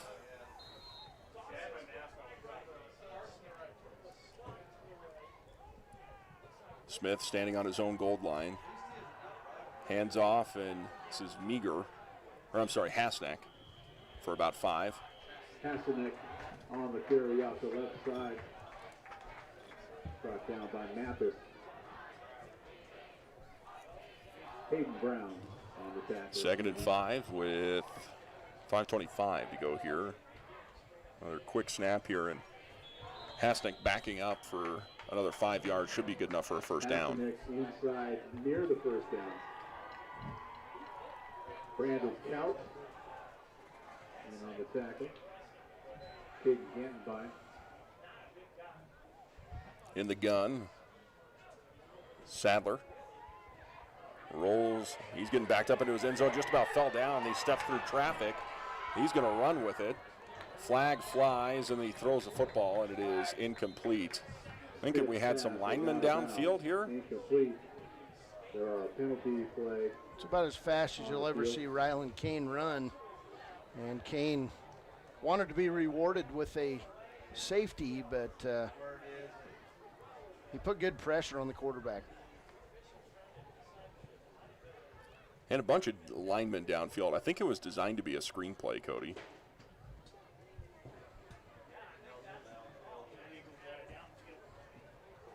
I mean, number 52 was like out at the 35-yard line or something like that when he threw the football. I'm going to say illegal receiver downfield, half the distance to the goal. Back to the 10-yard line. Oh, 1st and 15. Ball's at the 10. Smith in the gun. Got 2 receivers to the far side of the field. Ball's right in the middle. Moving left to right here on your radio dial. They bring a man in motion.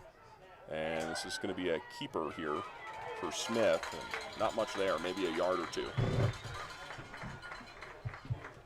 Smith is wrapped up by Gantenbein and Ryland King. Short gain on the play. 2nd 13. 2 receivers near and single far. And this time it's a throw over the middle. It's caught by Dawson at the 25-yard line out across the 30. And that's 18 yards on the reception. Dawson up near the 30-yard First line. reception of the ball game for Dawson. They've First down, Jackson. gone to Coulter a couple of times. That's the first time he's brought one in. Another quick play here and off to the races, folks. Here we go. Hasnack across the 50 to the 45. Still on his feet at the 25. Kicks out to the 15, to the 10. 5, shoulder down to the goal line. It is very close. There was no way the official could have made that goal because he was chasing him. We got a flag down here back at the 30-yard line. This one could be coming back. If it stands, you're looking at a 70-yard play. Boy, and Jackson coach David Joyce clear out in the middle of the field. Not happy. Holding is the call against Jackson. Big That'll penalty. bring him back. That's now 5 penalties for 20 yards against Jackson. 4:01 to play.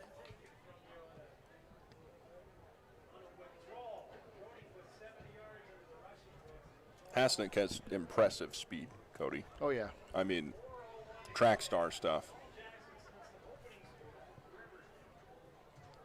Hang around at halftime. We'll talk with Coach Troy Anderson with our sideline reporter, Brett Watson.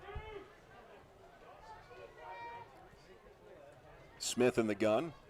Takes a snap, looks right, throws right. This is Dawson, and he's spun down after a gain of 11 yards on the reception. Smith's pass is caught by Dawson.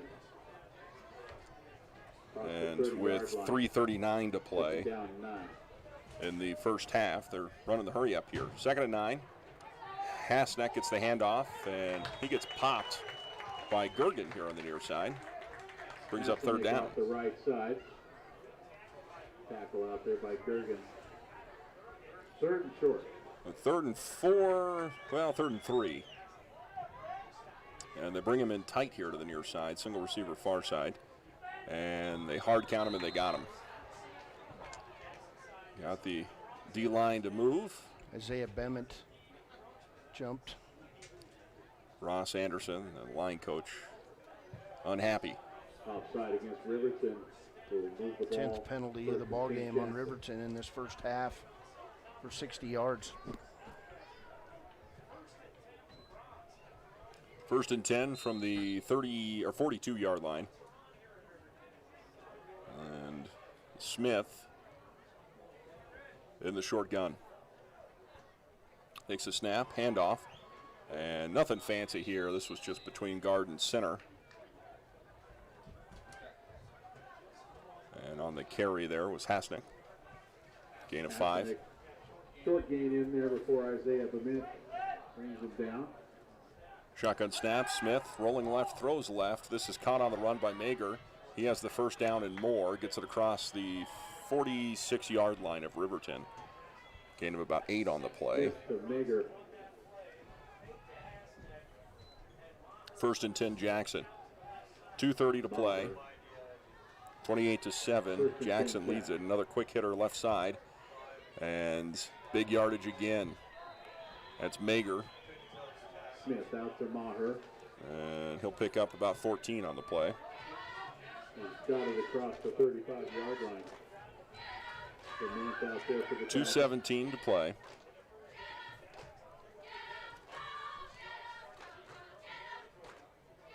Single receiver near side here. 2 far side man in motion. And they fake the handoff. They throw over the middle looking for Dawson, and it is incomplete. Boy, if he'd have thrown that where it was supposed to go, he might have scored from 200 yards out. He was wide open. It's play action, and when you run the ball like Jackson does, that play action fake is ruthless. They go to Dawson a lot in the passing game. He looks like he should be running the football, doesn't he? Yeah, or playing right tackle.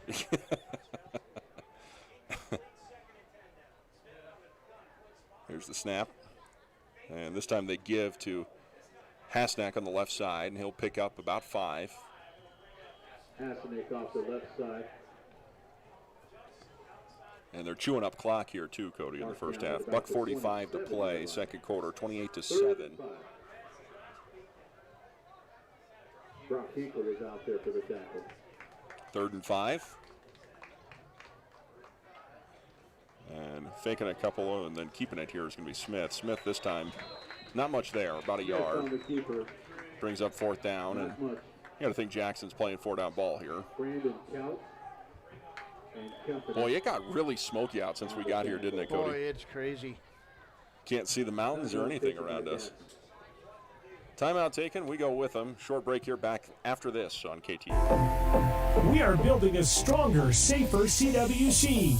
Your health is our top priority. If you're coming to the CWC campus, please wear a mask and go online and fill out the daily wellness screening form at healthy.cwc.edu. Wear a mask when you arrive on campus. Find a health screening station in the Health Science Building or the Arts Center Theater. Check your temperature and you're on your way. Again, to fill out the daily wellness form, go to healthy.cwc.edu and we'll see you on campus.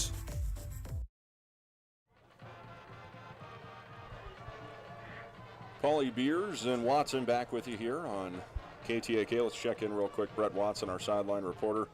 And Brett, well, it's been a tale of two different Wolverines teams here so far. We've seen some explosive offense, and then defensively they've given up the big play here and there.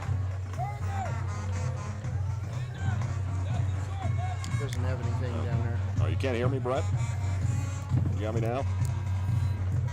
No? Now I can. There we go. Hold on a second. I didn't hear your question, so. All right, hold on a second. We'll Okay. check back in with you here.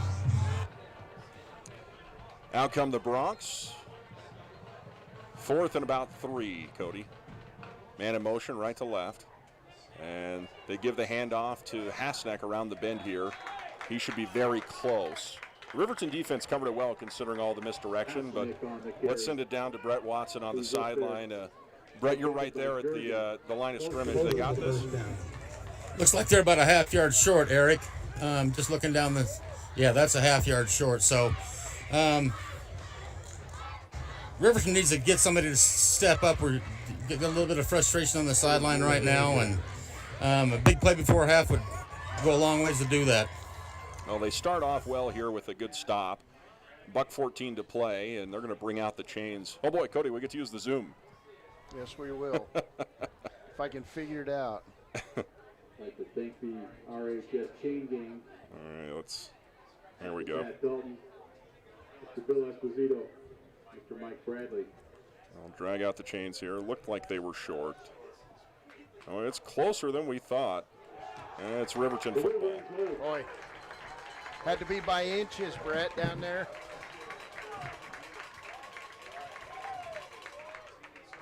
That's a big stop for the Wolverines, Eric, and you don't have much time left, but, you know, going in, you'd rather be down 3 scores than 4. Oh, they needed that. Man. Yeah, they needed that. Lucas Engel right now. If you got a gadget, let's see it. Why not, huh? To the left, to the right. DeVries in the gun. High at the deep back, man in motion left to right. Fake the handoff, DeVries keeps it himself, and about a yard on the play maybe. And that's, well, they've run that same play here a handful of times. Had some success on it, but nothing there that time. And Dawson combined for the tackle. Gain of 1. 2nd and 9. Clock continues to roll inside at 50 seconds now. Trips, well, got slot here, the other side with a tight end. DeVries rolling right, steps up.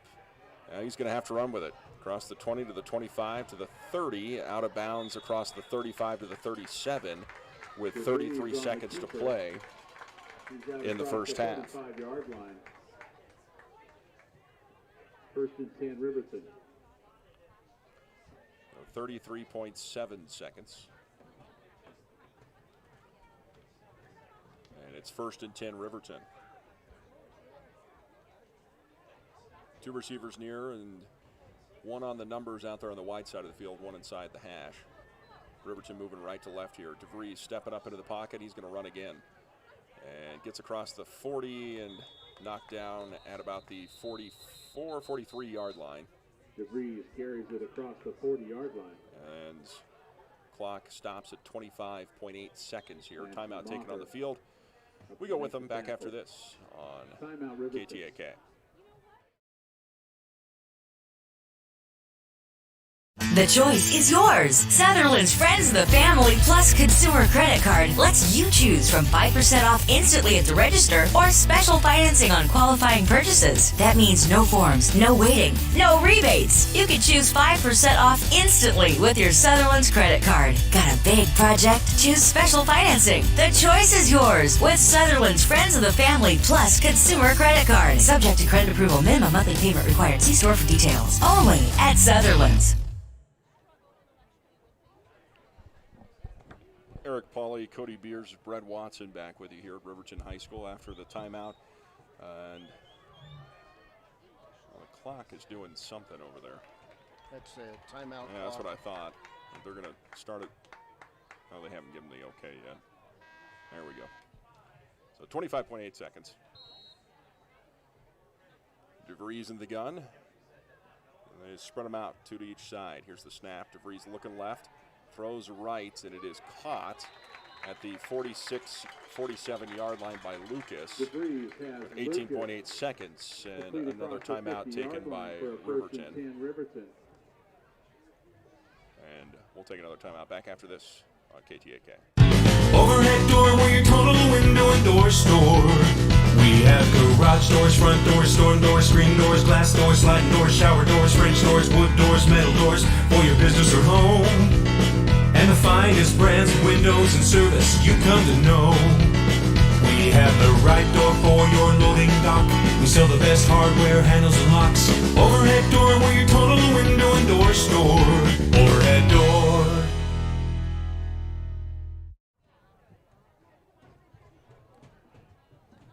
First and 10, Riverton.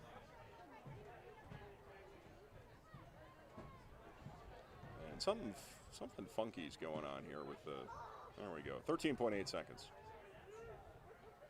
Or 18.8 seconds, there we go. DeVries in the gun, 2 on each side.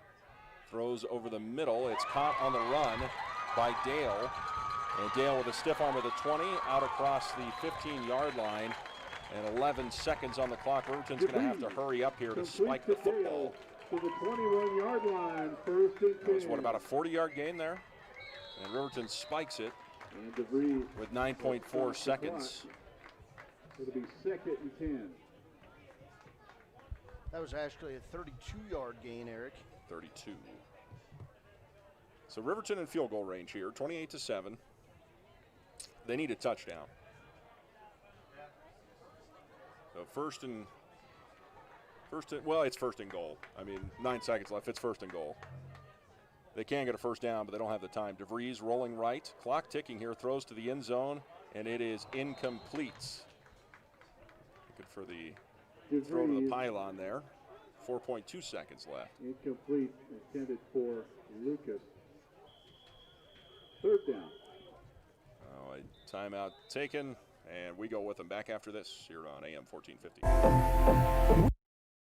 Adolescence can be a rewarding time for young people, but for some students, it can be emotionally trying. Did you know that nearly 22% of Fremont County students in grades 8 through 12 answered yes when asked if they had ever seriously considered suicide in the past year? If you or someone you know is at risk for suicide, please contact the National Suicide Prevention Lifeline at 1-800-273-8255. That's 1-800-273-8255. Paid for by Fremont County Prevention Program.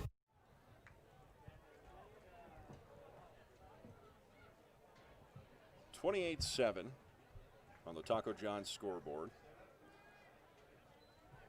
4.2 seconds to play in this one. This could be the last play. Should probably be the last play of the first half. The DeVries takes the snap, drops back, looking left, throws left, looking for Engel in the end zone. Almost caught. Just about reeled that one in. I like the play call. Just about got it done. That's going to end the first half, folks. That's the end of the first half. And we'll catch our sideline reporter, Brett Watson, here in just a moment. I'll wait until the coach gets over to you there, Brett. But we'll talk with Coach Anderson here before the Premier Bone and Joint halftime show. And then we'll come back, take a look at some stat lines, some scores from across the state. And right now, Coach Anderson talking with the officials a little bit here.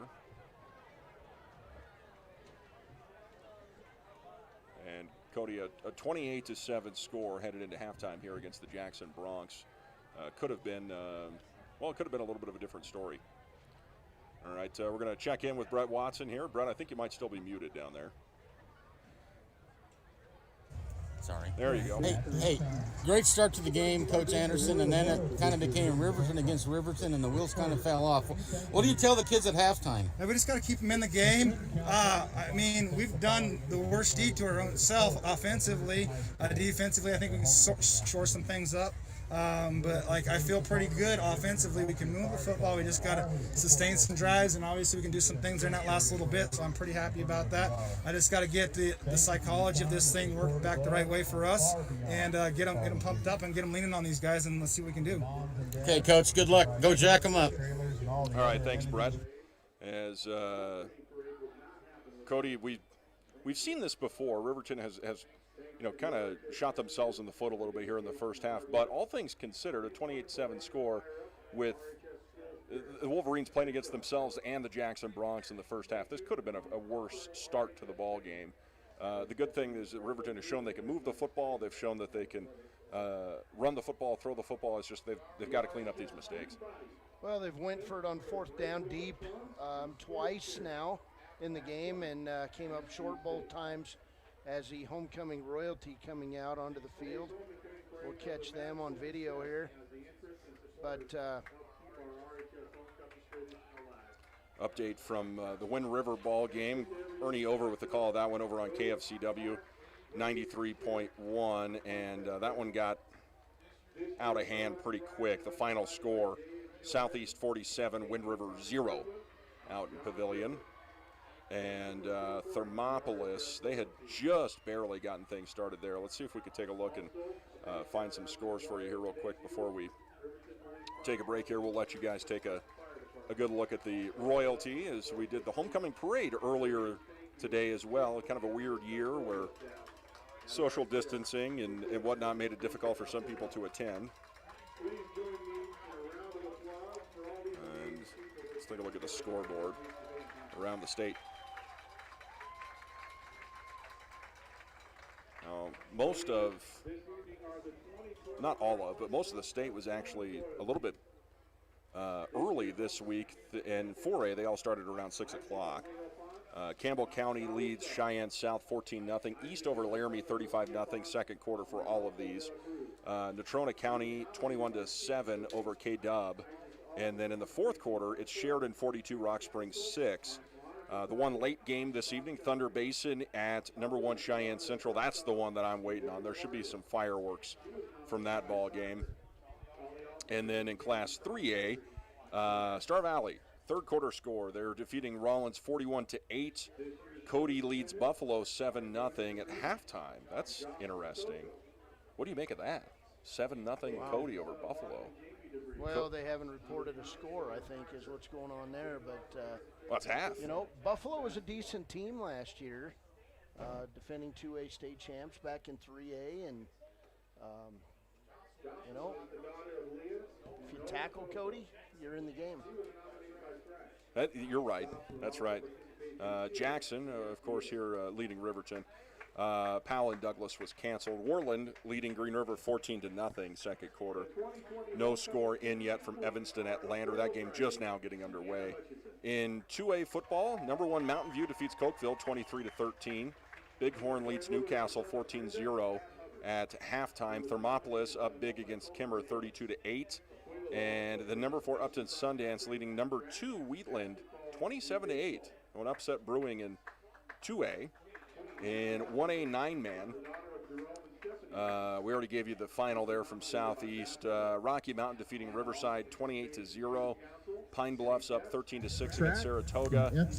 And then we've got Lusk up against Moorcroft. Or no, they haven't started yet. Lusk and Moorcroft. Farson Eaton defeats Encampment 74-20. And then Matitsi defeats Du Bois 43-33. So there's a look at our scoreboard here at halftime. And we'll take ourselves a break here as we come back with a look at the stat line and more here on KTAK 93.9 FM. Long have our ancestors debated, taco or quesadilla. Now, Taco John's has finally found the answer. Both. Introducing the Chicken Quesadilla Taco. A taco made with a cheesy quesadilla shell filled with grilled all-white meat chicken and chipotle sauce. And now you can get 2 of them for just $5. History and tacos made. Taco John's. From ching, bigger, bolder, better. Drive now, text later. Create your own sunshine. Buckle up, tough guy. I hear and I forget. I see and I remember. I do and I understand. Seatbelts keep you hanging in there. Don't leave your life on the road. Don't regret the past. Just learn from it. Superheroes, buckle up. It's better to buckle up than sorry. You are enough. Don't leave your life on the road. This is Cody Beers with YDOT. Wherever you are, wherever you're going, buckle up. Take care of each other on our highways, on the Wind River Reservation, and everywhere else. Riverton's Hampton Inn & Suites is proud to sponsor our youth athletics in Fremont County. Fremont County school athletics provide our youth timeless experiences and lessons that can lead to success for life. Setting goals, teamwork, and hard work make young athletes into good citizens. Community Health Centers of Central Wyoming has locations across Fremont County ready to serve you at DuBois Medical Clinic, Riverton Community Health, and Lander Community Health Pediatrics. We accept all forms of insurance, including Medicaid and Medicare. Are you struggling to get medical care? Ask for their sliding fee scale. From family medicine to pediatrics, Community Health Centers are here to serve you. Call 307-463-7160 or visit chccw.org to schedule your appointment. The choice is yours. Sutherland's Friends of the Family Plus Consumer Credit Card lets you choose from 5% off instantly at the register or special financing on qualifying purchases. That means no forms, no waiting, no rebates. You can choose 5% off instantly with your Sutherland's credit card. Got a big project? Choose special financing. The choice is yours with Sutherland's Friends of the Family Plus Consumer Credit Card. Subject to credit approval. Minimum monthly payment required. See store for details. Only at Sutherland's. Overhead door. There's a new face in the Women's Health Department at the Lander Medical Clinic and Western Family Care. Welcome certified nurse midwife, Sam Skelton. Sam earned her doctorate in nursing practice at Frontier Nursing University. She provides full-scope midwifery services and enjoys empowering women to take an active voice in their healthcare decisions. Sam is accepting new patients at both Lander Medical Clinic and Western Family Care in Riverton. For an appointment in Riverton, call 856-6591. 856-6591.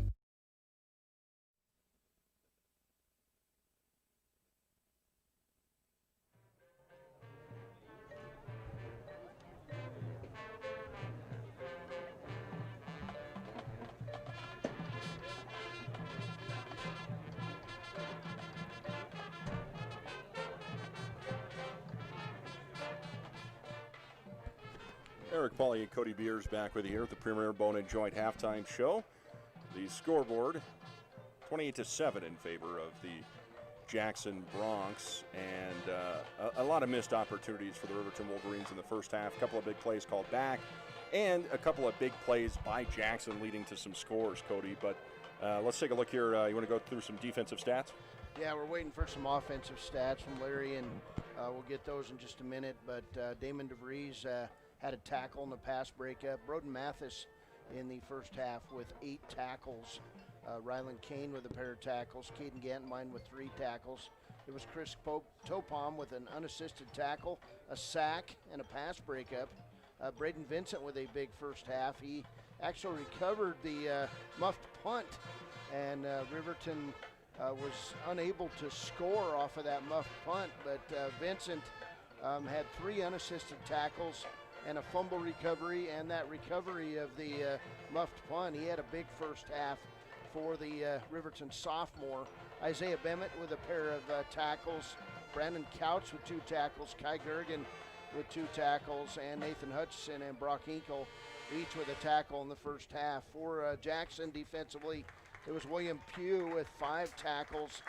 Sam Lopman had 5 tackles.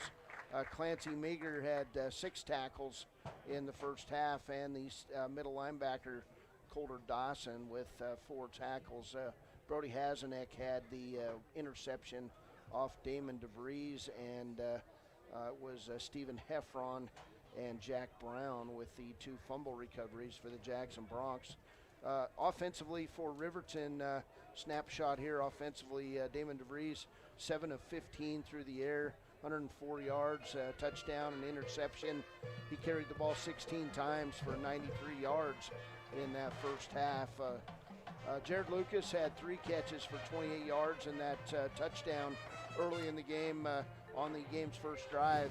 Lucas Engel with 2 catches for 41 yards, and Blake Dale 2 catches for 35 yards. For Jackson, it was Sadler Smith, 8 of 14 through the air. Get this, 194 yards and a touchdown. Brody Hasnick, 16 carries, 155 yards and 3 touchdowns. And Meager with 4 catches for 38 yards and a touchdown. So exactly what everybody said was going to happen did in the first half. Hasnick is very impressive running the ball. Sadler Smith, very capable passer. And Riverton just unable to capitalize inside the red zone. They had 2 drives that stalled out inside, one inside the 5, another one inside the 15. All right, thanks, Cody. We'll take another short break here. About 8:50 to go before we get to the second half of play here. Not a super long halftime for halftime. Again, thanks to Larry for helping us out with stats here. We'll take a short break back after this. You're listening to Wolverines football on KTAK, streaming live on wyotoday.com. Gales Carpet One is a proud sponsor of this Riverton Wolverines broadcast. Lombardi once said, "The only place success comes before work is in the dictionary." Gales wants to applaud these young athletes on their drive to become the best team possible and show the state of Wyoming what it means to be a Wolverine. Gales Carpet One, floor and home, 220 East Main in Riverton. Go Big Red!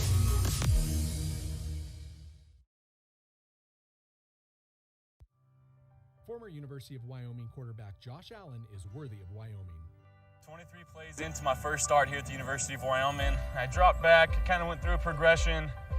I saw the middle of the field kind of open up. I decided to lower my shoulder. His helmet went straight into my collarbone here. We landed on the 20-yard line. At that moment, I knew something was really bad. So Josh's collarbone was pretty bad. He had broken in multiple places, and it required hardware fixation with the plate in order to get it back together. It was devastating news to me and my family, just knowing that, it could have ended 23 plays in. We had no question whether we could perform the surgery here, given our wider range of varying subspecialties within orthopedics. I would recommend Premier Bone and Joint Centers. The thing that made me feel really comfortable with them was they made it feel like your own family. I think he'll have no problem performing in the NFL. His rehab and his recovery done very well, and I don't see any restrictions on him whatsoever. They want the best for you, and they won't steer you wrong. Let us show you why we're worthy of Wyoming. Your car or truck is an investment. When it needs repairs, you need someone you can trust to do the job right. Take it to Gunners Automotive. They repair all makes and models of cars and trucks, from oil changes to brakes, tires, and more. Gunners Automotive, 856-2288.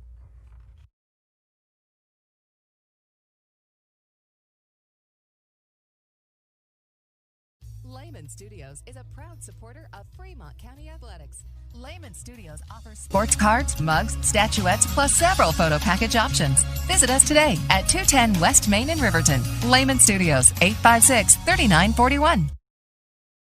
Papa Murphy's is proud to sponsor this week's Player of the Game. For a limited time, enjoy a Papa Murphy's barbecue chicken pizza made with KC Masterpiece barbecue sauce. After the game or anytime, you can't beat the fresh ingredients and authentic flavor of a Papa Murphy's Take and Bake Pizza. And you know it's baked right every time because you baked it yourself. Papa Murphy's on North Federal in Riverton. Drop in or order online at papamurphys.com. Go Wolverines! Welcome back to Wolverine Field. Nice performance by the Riverton High School cheerleaders. Scoring got underway early in this one as Damon DeVries broke off a 75-yard run, and then DeVries hit Jared Lucas on a 6-yard scoring pass. Not even a minute into this game, 11:05 mark of the first quarter. It was Riverton 7-0 after the Tanner Johnson PAT. Then we saw what Brody Hasnick's about. He broke off a 58-yard run, PAT by Vargas, and it was 7-7. Real quick, about a minute later, Hazenik would come back with a 22-yard touchdown run with 1:55 to go in the first quarter. Vasquez with the PAT, it was 14-7. Riverton struggled with penalties, and 10 penalties for 60 yards was a big stat in this first half. In the second quarter, 7:54 to go, it was an 84-yard touchdown pass to Sam Scott. Vasquez's PAT made it 21-7, and then Hazenik scored on from 1 yard out with 7:14 to go after the Riverton turnover, and it was Hazenik on the 1 yard touchdown run, Vasquez on the PAT. 28-7 after the first half. 5 penalties on Jackson for 20 yards, 10 on Riverton for 60. It was hard for Riverton to establish any kind of rhythm because of all the penalties, but they continue to rip off a couple of big plays here and there. This offense works. We just haven't gotten the opportunity to see it function in any kind of fluidity. Yeah, when you commit penalties like they did, on one kick, for instance, it was the first time Brett Watson said he'd ever seen 4 blocks in the back on one penalty, and so Riverton just got to get a better handle, play with maybe a little less emotion, more cerebral approach, and that's you heard Coach Troy Anderson talk about it as the first half ended. It's about getting the psychology back on your side a little bit. Settle down, play football. Riverton going to have to go on defense to open this third quarter. Let's check in with our sideline reporter, Brett Watson. Brett, what are some keys to the second half for you? I mean, I hate to beat a dead horse here, obviously, but you got to cut down on those turnovers. But what else do you think these Wolverines can get done here to make a comeback here in the second half? Well, you're right, Eric. Obviously, the penalties and shooting themselves in the foot, but he hit the nail on the head with the psychology, because right there before half, Riverton was kind of hanging their head. They looked frustrated. They're just not clicking an offense. And when you're frustrated, you just an offense like this, it just doesn't work. So you're in close down there. How do we match up size-wise up front with Jackson? Is it? Do we have a size advantage there on the line, or are these guys pretty even? You know, we don't enjoy the size advantage we've had in the last few weeks. They got a couple big kids, but they look awful athletic. They look quick, and that may be creating some problems for Riverton off the line of scrimmage.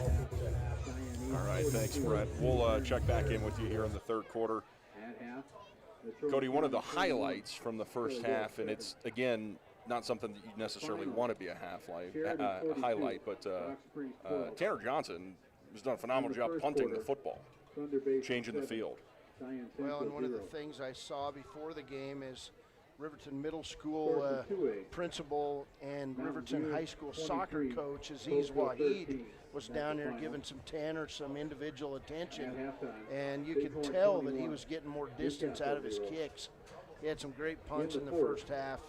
He was kicking the ball deep into the end zone, and you're right, he can flip the field every time his foot meets the ball. All right, we'll take another short break here, folks. Back with the second half of play. You're listening to Wolverines football, streaming live on yotoday.com and over the airwaves on KTAK 93.9 FM. Papa Murphy's is Porter's Mountain View Supply is celebrating 42 years in business, which brings you anniversary savings. From September 10th to the 12th, get 10% off Hearthstone stoves. For years, Vermont craftsmen have been committed to building quality stoves, handcrafting each Hearthstone with the most advanced heating technology. As a stamp of craftsmanship, every Hearthstone soapstone stove is signed by the stove builder. Get the best in home heating comfort at Porter's 42nd anniversary sale, September 10th through the 12th.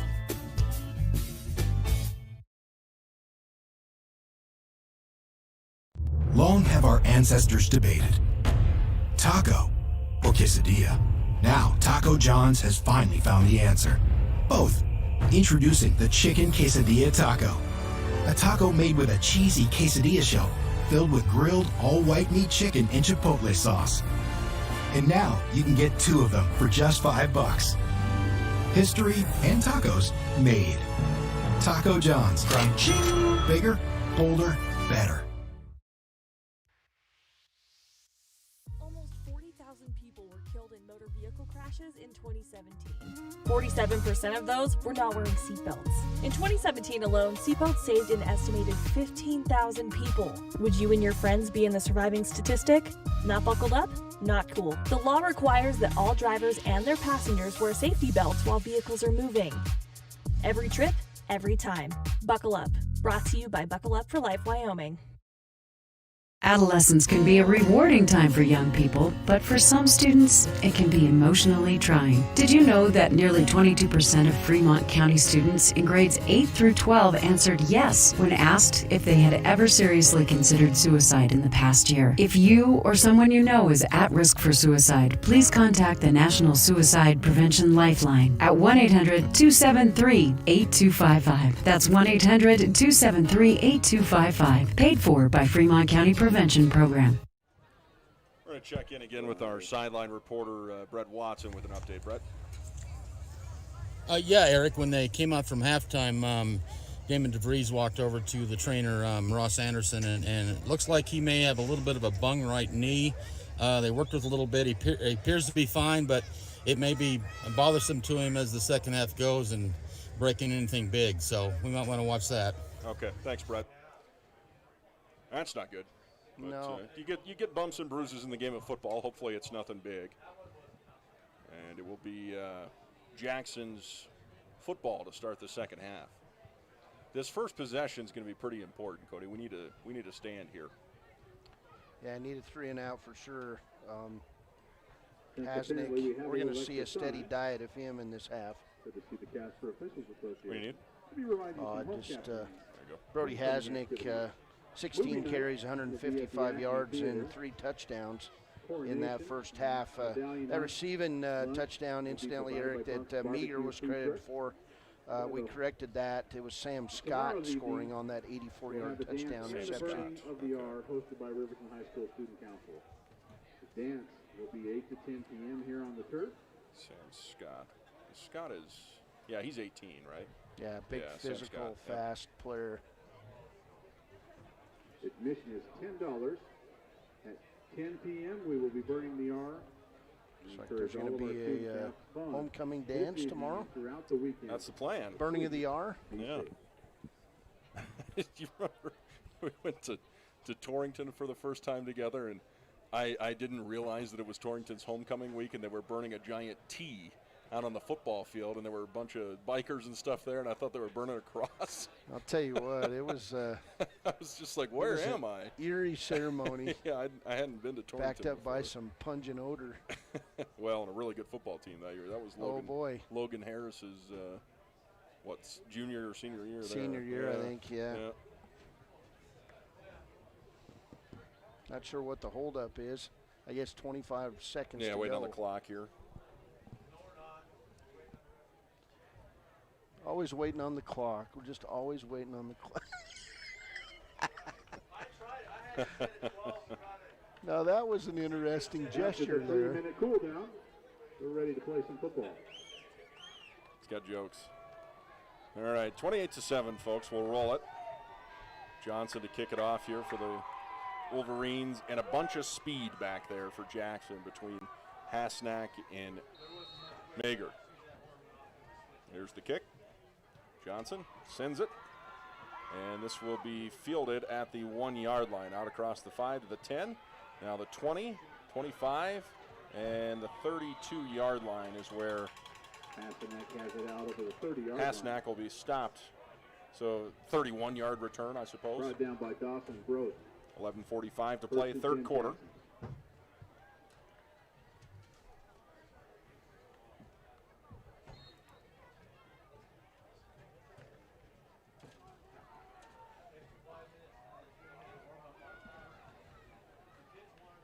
Out comes Jackson. And Smith in the gun. Brings a man in motion from right to left. That's Hasnick. He'll get the call here. Brings it across the 35 to the 40, out across the Riverton, or the 44-yard line of Jackson. Has it over the First left down on the side. play, about, see where they mark him out. Looks like about 12 yards on the carry. Brown. It'll be enough for a first down.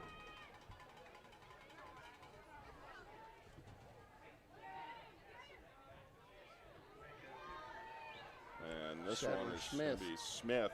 Quarterback keeps it, and Smith keeps it he's going to across pick up the about 10 50-yard yards line. on the carry.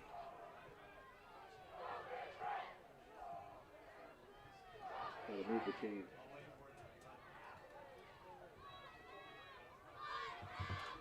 First and 10, Jackson football at the 48-yard line of Riverton, 28-7 with 11:20 to play in the third quarter. Two receivers on the far side, single near, and they toss this one just a little floater there to the far side of the field. Nothing going, about a yard and a half on the play maybe. Smith's pass is complete to Maher. And Brown on the tackle. Mager The short game. gets another second reception. down 9.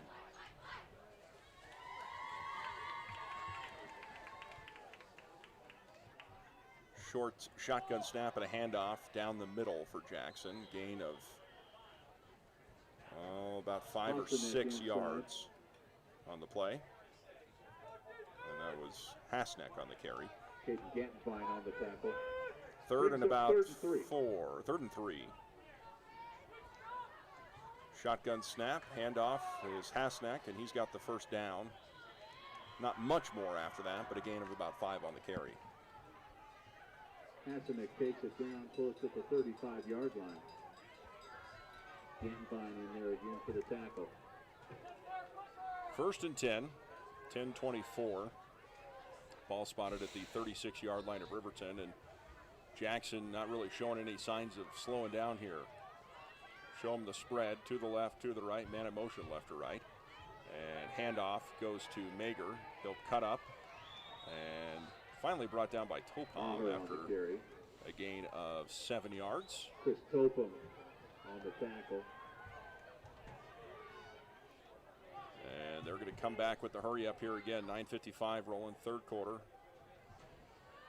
Handoff and between guard and tackle right side. Picking up the first down and more is going to be Hasnack. Gain of about 10 on the play. Now inside the Riverton red zone. Here's the snap. And flags fly this time. They blow it dead. They came out scripted and they've executed so far in the third quarter, Cody. That's going to be the 6th penalty on Jackson for 25 yards. Riverton with 10 penalties in that first half for 60 yards. Maybe the most important thing from that penalty is the Riverton defense gets a little breather here.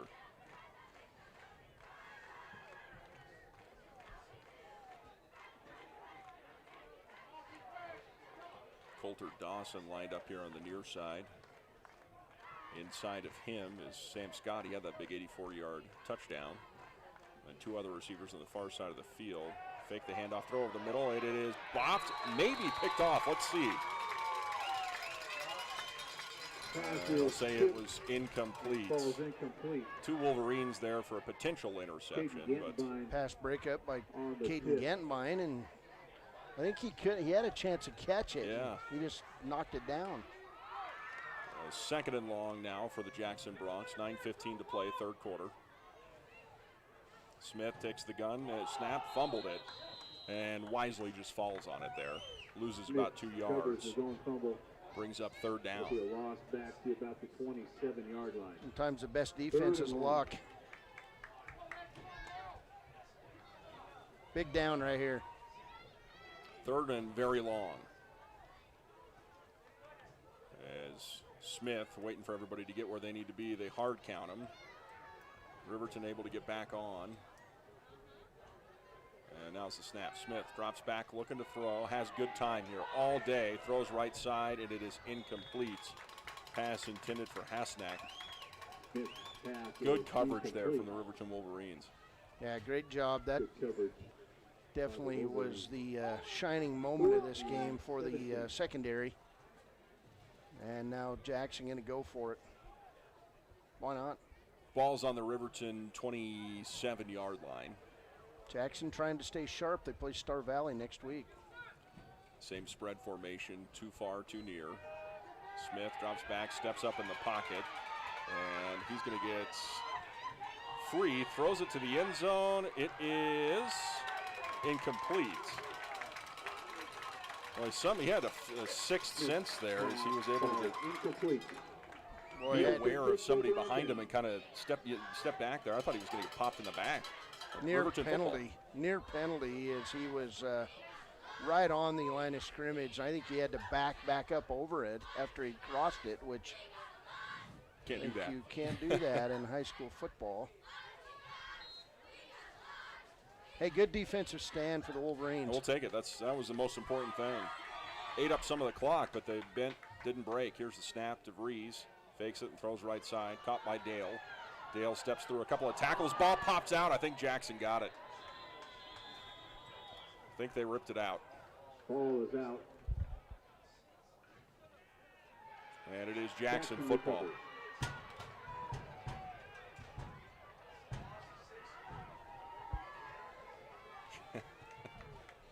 William Pugh on that fumble recovery for Jackson.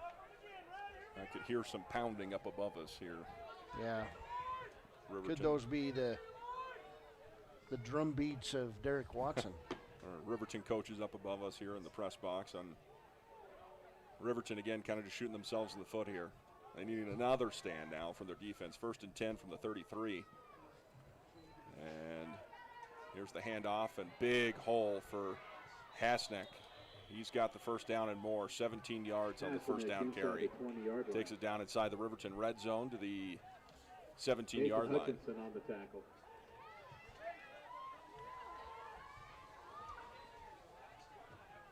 (28-7) with 8:12 to play. Third quarter. Here's the snap. And they give it Hasneck left side across the 15 down to the 10. Inside the 10 to about the 7. That's where he'll be marked down. 8-yard gain. Down near the first down.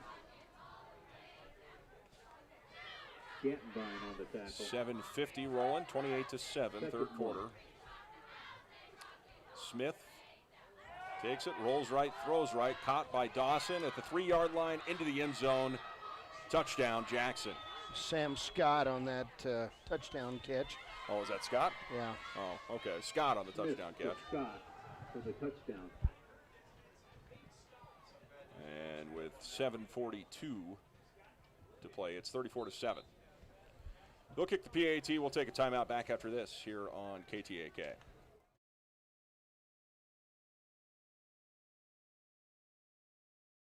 Layman Studios is a proud supporter of Fremont County Athletics. Layman Studios offers sports cards, mugs, statuettes, plus several photo package options. Visit us today at 210 West Main in Riverton. Layman Studios, 856-3941.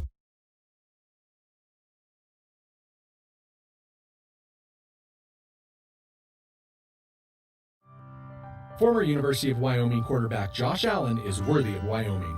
23 plays into my first start here at the University of Wyoming. I dropped back, kind of went through a progression. I saw the middle of the field kind of open up. I decided to lower my shoulder. His helmet went straight into my collarbone here. We landed on the 20-yard line. At that moment, I knew something was really bad. So Josh's collarbone was pretty bad. He had broken in multiple places, and it required hardware fixation with the plate in order to get it back together. It was devastating news to me and my family, just knowing that, it could have ended 23 plays in. We had no question whether we could perform the surgery here, given our wide range of varying subspecialties within orthopedics. I would recommend Premier Bone and Joint Centers. The thing that made me feel really comfortable with them was they made it feel like your own family. I think he'll have no problem performing in the NFL. His rehab and his recovery done very well, and I don't see any restrictions on him whatsoever. They want the best for you, and they won't steer you wrong. Let us show you why we're worthy of Wyoming. Eric Pauly, Cody Beers back with you here at Riverton High School. The smoke is so thick here, Cody, you could see it in the lights in the parking lot. Here's an onside kick from Jackson, and Wolverines fall on it.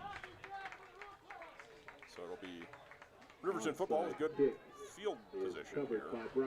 And I think Jackson, some people might take issue with that. I don't take issue with that. Jackson's playing for a running clock here in the third quarter, Cody.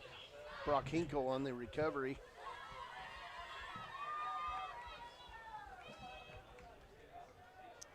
First and 10 for the Wolverines. Engel in isolation here on the near side. DeVries in the gun. Takes a snap, handoff is fake to Hyatt, throws left side. Engel caught on the run at the 40 and brought down at the 34-yard line. And Lucas Engel having himself a big game. For a first down. He's kind of deceptively fast, isn't he, after he catches the football? No doubt about it. It doesn't look like he's going that fast because he's taking such big steps. It's one of those guys you need to get the ball to 10 to 15 times a game. Two receivers near, too far. DeVries in the gun, deep back Hyatt. They give to Hyatt, and does a nice job squaring up, getting forward, but he only picks up about 2 yards on the carry. Over the left side.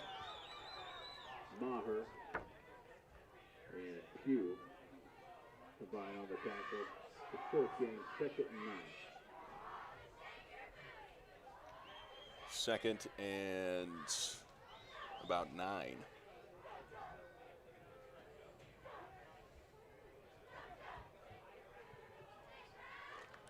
Spread them out again, to the left, to the right. DeVries steps back, throws left, and it is incomplete. That'll be a PI there. That time, Sam Scott got there way before on Lucas Engel.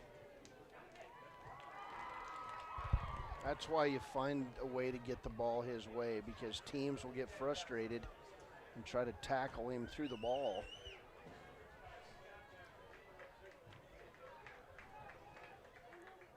Pass interference is the call. What are we closing in on like 20 penalties in this game? Are we in the teens here? Where are we at? We are at, that's penalty 17 after that 15-yarder. Wow. 7 for 40 on Jackson. DeVries in the gun, still has him in the spread.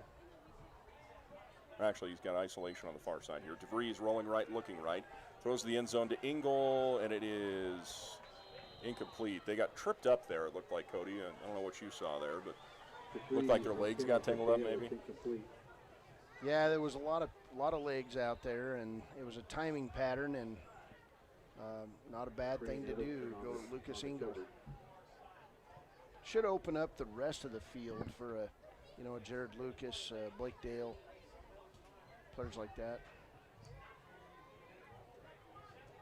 Second down, 6:34 to play on the Taco John's scoreboard. DeVries in the gun, takes a survey around. Low snap, he picks it up and just runs with it. Ball pops out, it's on the carpet. Jackson recovers at the 15-yard line. And it's a rough night for Riverton here, Cody. That's the only way to put it. Recovery by Sam Scott. Send it down here to Brett Watson on the sideline. Brett, you were, right in front of that thing, and it all started with a little bit of a bobbled snap there.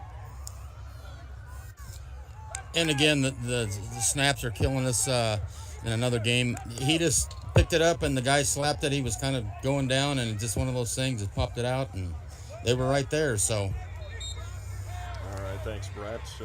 Jackson football. Two receivers to our near side, tight side of the field. And they bring one in motion. Handoff is to the deep back Hasnack, and he skips through a couple of tackles, gets it across the 34-yard line. First down, Jackson. Gain of 19, about 18 on the play. Gain of 17 yards. Looks like we got a penalty. Where was the flag? I don't know, but it's coming back. I'm going to go talk to the Jackson coach about it. I'm not sure what that call is. Sideline warning against Jackson. Oh, sideline warning. Okay. No penalty.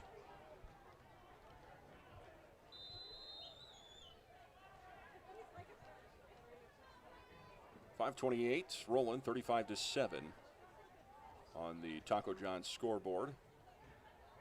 In the gun, here's Sadler, a little shove pass outside to Hasnack, and he doesn't quite make the corner, but he cuts up and picks up 6 yards on the carry. Hasenik has it over, And he's just over a the junior. 40-yard line. Jackson's going to bring a lot back next year, By a Cody. host of Riverton Wolverines. They've got Second 1, down, 2, 2. 3, 4, 5, 6 seniors. It's a junior-heavy team. It is. Second and short, and flags will fly here. I think we had 2 men moving at the same time here.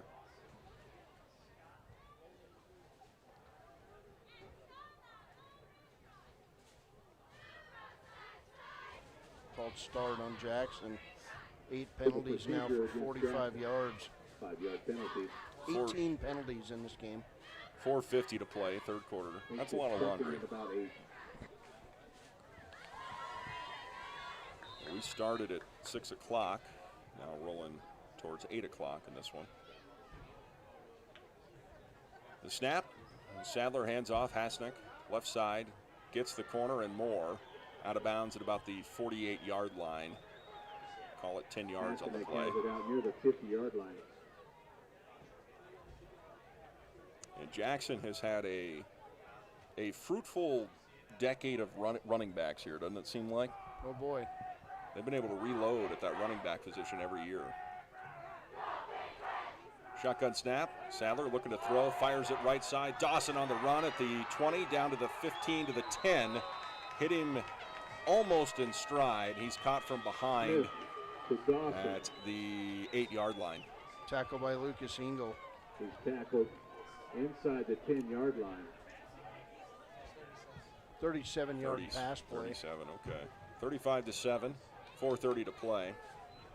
Smith has him in the short gun here. 2 receivers out to the left side. Handoff Hasenik between guard and center.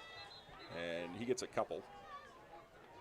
About 3 yards Hasenik has on it the down carry. to the 5-yard line. Puts him at the Riverton 5. 4:10 now on the Taco John scoreboard.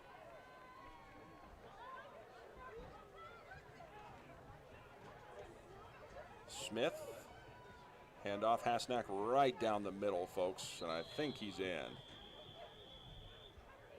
And Hasenik they'll say inside he's the just 5-yard short. line. Boy, he must be down on his knee there or something, but it looked like the ball crossed the plane. Put it on the 1-yard line. 3:40 in this one in the third quarter, 35-7. Jackson under center. This is Smith. Handoff right side. And didn't get it this time either. That time a tough stop on Mager. Hasenik is stopped short. Damon DeVries. Gets in for a loss of 1. And brings up 4th and goal.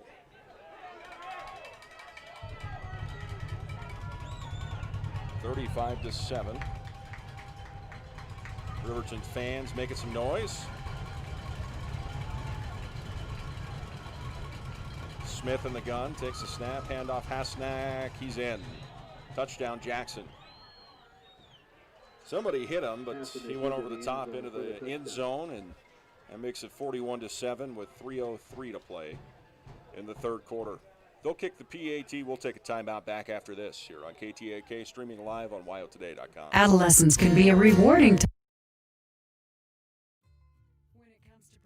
What matters most, it makes sense to choose an insurance agent who lives in Fremont County. Your local Allstate agent, Bill Brown, knows the ins and outs of both owning and protecting your home. Call Bill today for a free quote at 856-6573. Bailey's Enterprises is a proud sponsor of Riverton Wolverines football. For over 50 years, Bailey's has become the name you can trust. With Pit Stop Travel Centers, you can fuel up and stock up on trip snacks at locations all over Fremont County. You can also put your trust in Bailey Tire and Auto for service and to keep handy for those times when your luck runs out on the road. Refresh at the Speedway Cafe with a dine-in meal or a round of carry-out with a variety of specials to keep you going. Go with Bailey, go Wolverines. Roastery is proud to sponsor youth sports for the best in fresh roasted coffee, breakfast, lunch, and dinner on the weekends. You'll enjoy the best locally sourced food at Brown Sugar Coffee, 203 Main Street in Riverton. Eric Pauly and Cody Beers back with you. Brett Watson on the sideline.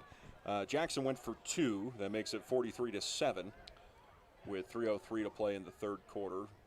And 2 more points to the running clock, which would get us out of here pretty quick, Cody. I think that's what Jackson's thinking. There was Sadler Smith hitting Sam Scott. It was a high snap, and I'm not sure if they were going to go for 2 or not, but it worked. Scott was wide open. Here's the kick, and it's a little pooch from Vasquez, and Riverton will fall on it at the 33-yard line. Bryce Nimmo covers the Nimmo kick. covers it up for the Wolverines.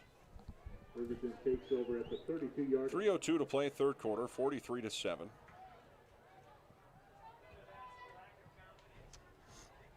First and 10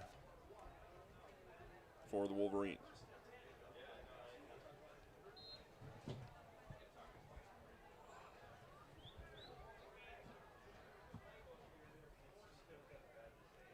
Well, unfortunately, things aren't going to get any easier on Riverton next week either. We got another tough matchup, I think. Yeah, if the Bearcats are able to come in. Douglas, of course, their game canceled. They had a COVID outbreak amongst their football team. DeVries, go ahead. Sorry, Cody. It's all right. No, that was, we had the freshman game, right, on Monday, I think. That was already canceled, right? Yeah, it's been canceled for Monday. Yeah. First down carry from DeVries looked like a busted play. Kind of turned one way and then had to turn back the other way. 2nd and 9. Got a short gain on it. So, yeah, Monday's game has been canceled. And it's up in the air at this point. I'm sure Reggie Miller probably has some say in that. 2nd and 9. And shotgun snap, handoff. Hyatt hit in the backfield, and he will be taken for a loss of 2 on the play. Hyatt caught near the line of scrimmage.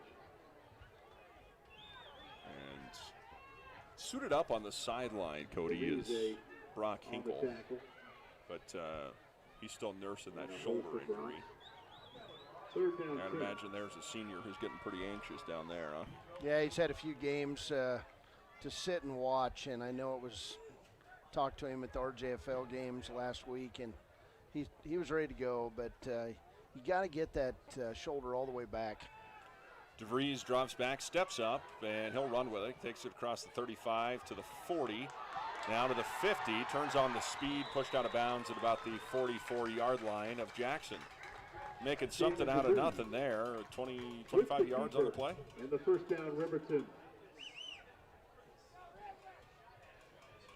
90 seconds left in the third quarter, 43-7, and Riverton looking to not go quietly into the night. On the night before the homecoming dance. DeVries in the gun, takes a snap and sends this one over the middle, picked off. And Jackson comes across the 45-yard line to about the 47. And on the return there was Sam Lopeman, DeVries' senior defensive back. By Lopeman. I think, was it Jared Lucas the intended target there, or what? Yeah, I believe so. And Damon DeVries made the tackle and got dinged a little bit on that play. 43-7. And Jackson back with the football here. Cody, if they get points on this drive, we got to run a clock. First and 10.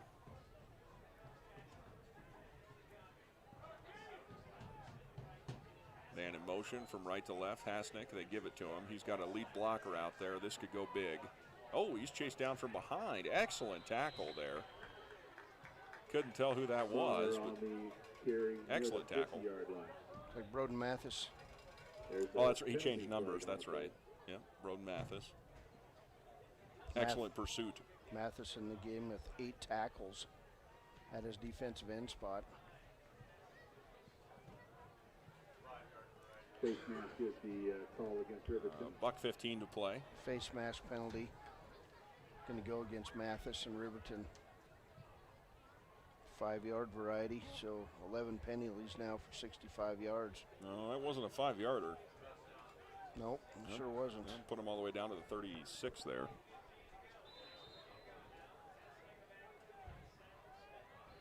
Here's the snap. Smith rolls back, throws over the middle. It's caught on the run at the 10-yard line into the end zone. Is Sam Scott. Touchdown. Nope, got him at the 1. Got him at the 1. Wow. 35-yard. Down to the 1-yard line. First and goal. And a timeout taken here. Timeout. We go with them. Short break, back after this on KTA. Riverton Vision Center offers comprehensive eye health exams, highly trained staff, and a large selection of fashion eyewear and sunglasses. Dr. Ballard, Dr. Hinkle, and Dr. Frazier offer over 70 years of experience. Call Riverton Vision Center at 856-9451 to schedule an appointment today. Here's an important update from Wind River Family and Community Healthcare. They are continuing to see patients during this trying time. If you have a cough, shortness of breath, and a fever, call 307-855-2966 or 307-857-9489 before coming to the clinic. A nurse will triage you over the phone. They will ask questions regarding symptoms and recent travel. You can also reach Wind River Family and Community Healthcare by calling 856-9281. Eric Pauley, Cody Beers, Brett Watson back with you. There's 65 seconds to play in the third quarter. First and goal for the Jackson Bronx.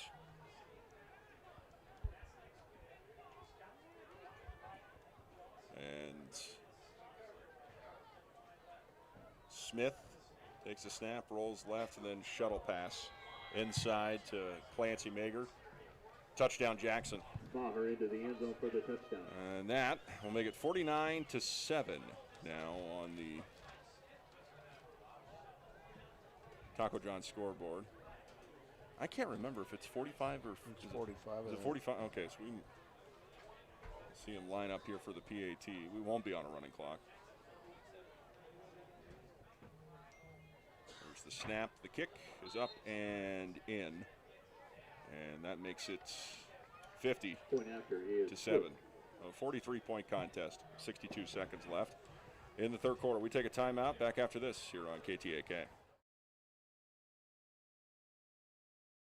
There's a new face in the Women's Health Department at the Lander Medical Clinic and Western Family Care. Welcome Certified Nurse Midwife, Sam Skelton. Sam earned her doctorate in nursing practice at Frontier Nursing University. She provides full-scope midwifery services and enjoys empowering women to take an active voice in their healthcare decisions. Sam is accepting new patients at both Lander Medical Clinic and Western Family Care in Riverton. For an appointment in Riverton, call 856-6591. 856-6591. Welcome back, folks. Checking in with our sideline reporter, Brett Watson. Brett, we've now discovered that neither Cody or I know the actual rules, so it's 42 points for the running clock. Is that right? That's what it used to be, unless they've moved it up or down. But it used to be 42 points. But I don't see anybody making a move to start the clock. It could be apparently none of us know. That could be.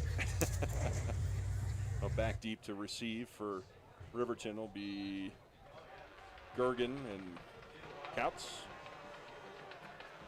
Boy, that smoke smell is starting. I'm actually having, my throat's getting sore. Yeah. There's the kick. That one's into the end zone.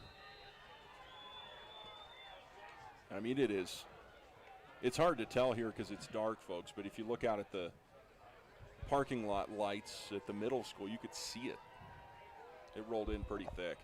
Another possible candidate, player of the game, possibly Tanner Johnson.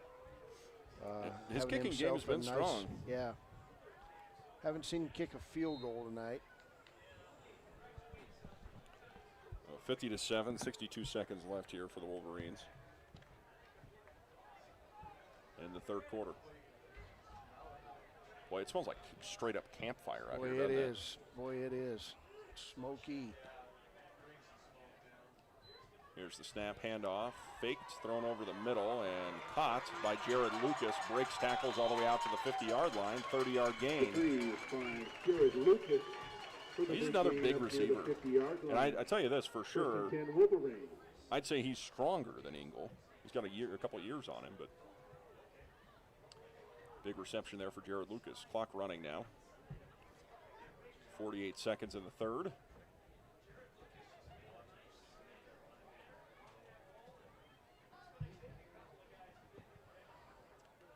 1st and 10, man in motion, left to right. Hutchinson, they fake it to him and give it to Hyatt, the deep back, and Hyatt takes it for a nice gain, 5 yards. Hyatt off the left side for about Now 5. under 30 seconds to play in the third quarter.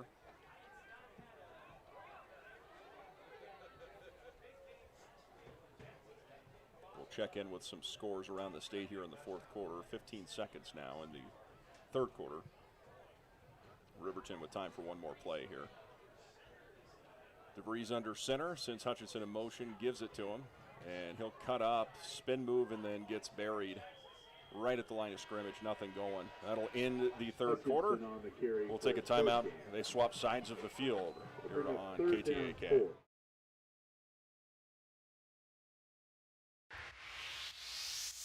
Almost 40,000 people were killed in motor vehicle crashes in 2017. 47% of those were not wearing seatbelts. In 2017 alone, seatbelts saved an estimated 15,000 people. Would you and your friends be in the surviving statistic? Not buckled up? Not cool. The law requires that all drivers and their passengers wear safety belts while vehicles are moving. Every trip, every time. Buckle up. Brought to you by Buckle Up for Life, Wyoming.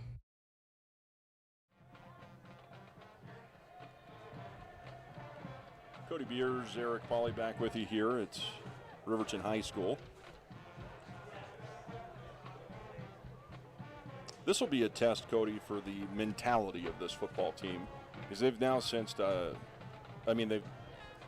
They hit peaks and valleys very early on in the season. They got roughed up a little bit by Powell, roughed up a little bit by Cody. Big win against Evanston, and then tough opponent here with Jackson. Yeah, this 3A West is a juggernaut.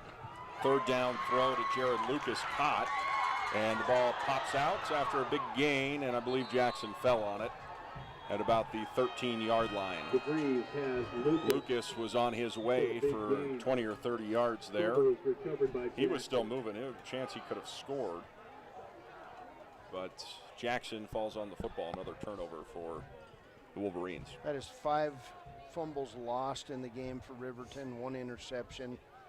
Nobody's going to win when you commit 6 turnovers in a game. So you see little things that you can build on here as we work our way toward the East Conference season, which is next week against Douglas. Hopefully.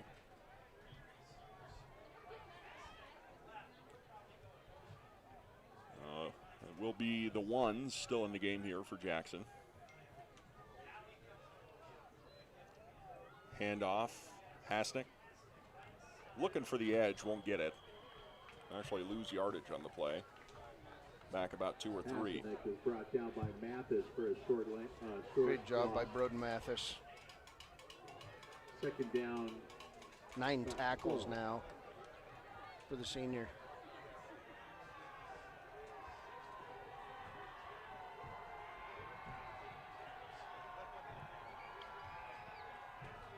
Smith in the gun. Nope, he'll step up. Goes under center. And the handoff. Just nothing fancy there, Cody. Just good blocking. Hasnick That has was it out Mager. over the 20. Got about Mathis with that. 12. Nope, about 9 of the 12 they need. 10 of the 12. Smith, handoff again.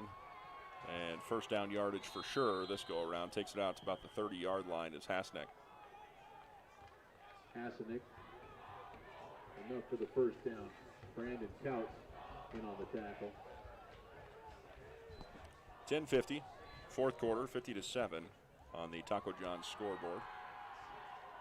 And Smith rolling right, steps up, throws it over the middle. It's almost picked off. Falls incomplete. Smith Pass was intended for Clancy Mager. Good pressure there by Isaiah Bement.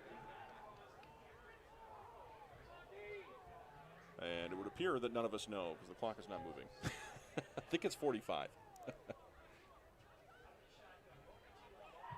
I told you it was 45. It seems like you said that. We'll never know. Between guard and tackle right side is Hasnick again. Up to about the 36-yard line. Brings up 3rd and 5 for Jackson. Gergen and Hinkle in on the tackle. Third down 4.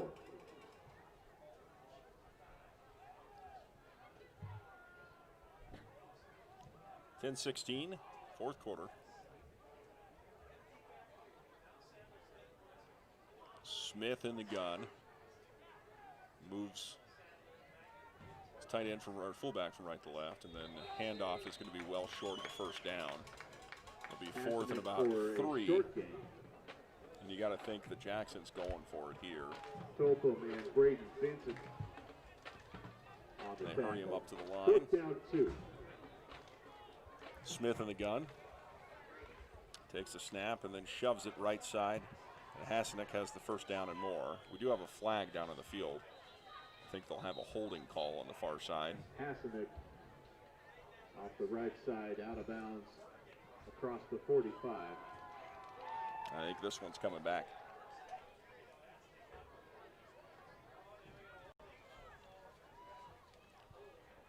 It's 9:39 to play, fourth quarter, 50-7 on the Taco John's scoreboard. Hang around for the Click It or Ticket postgame show. We'll talk with the head coach, Troy Anderson, also our Papa Murphy's player of the game. Stat recap still to come, as well as a look at the scoreboard from across the state. That is penalty number 20 called in this game, Eric. 9 penalties for 55 yards on Jackson. 4th and 13 and a timeout taken by the Jackson Bronx. Timeout, Jackson. We'll take a timeout. Back after this on KTAK. There's a new face in the Women's Health Department at the Lander Medical Clinic and Western Family Care. Welcome Certified Nurse Midwife, Sam Skelton. Sam earned her doctorate in nursing practice at Frontier Nursing University. She provides full-scope midwifery services and enjoys empowering women to take an active voice in their healthcare decisions. Sam is accepting new patients at both Lander Medical Clinic and Western Family Care in Riverton. For an appointment in Riverton, call 856-6591. 856-6591.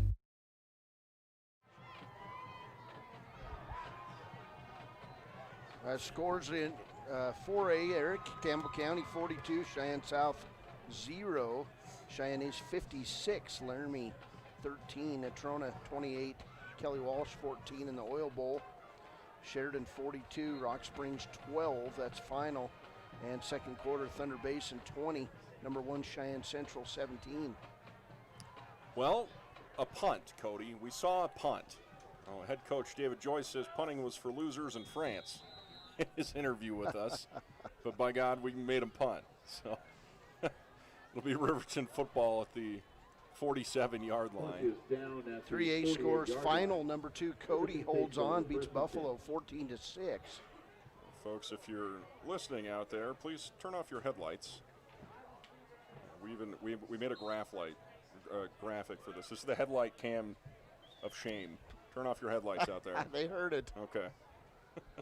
All right. Appreciate that. And the handoff goes to Hyatt, right side. And he gets about 3 yards on the first down carry. Hyatt on the carry. Tackled by Heffron. Boy, this smoke is unreal. And my throat hurts. I don't know about you. 3A scores, Star Valley 48, Rollins 8. Final, Cody 14, Buffalo 6. And Worland in the second quarter, 14-0 over Green River. Under 9 to play in this one now. Riverton football, 2nd and 7. It's a snap. DeVries fakes it. He's going to get swallowed up from behind. Pressure coming from the outside from Lucas Grayland, sophomore linebacker. And we'll take him back to the original line of scrimmage. It'll be 3rd and 10.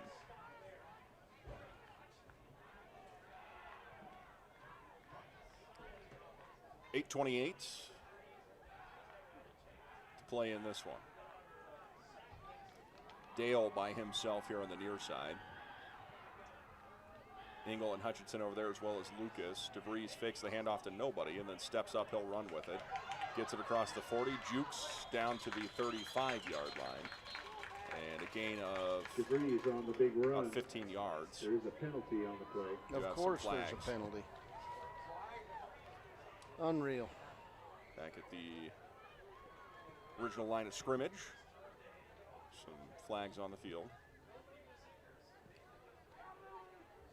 8:06, fourth quarter, 50-7 Jackson on the Taco John's scoreboard. And Illegal it's a procedure false against start Riverton. against, or legal procedure against Riverton. 12 penalties for 80 yards now on Riverton, and this officiating crew out of Casper getting their money's worth. 3rd and 10. It's been a lot of penalties. It's been a lot of penalties. I don't take any issue with the pace of game, or it's been pretty even on both sides. But Riverton certainly has paid for them a little bit more. Here's the snap. DeVries throws near side to Dale, and he will pick up about 2 yards. Brings up 4th down. Out to Dale. He's tackled near the 47-yard line.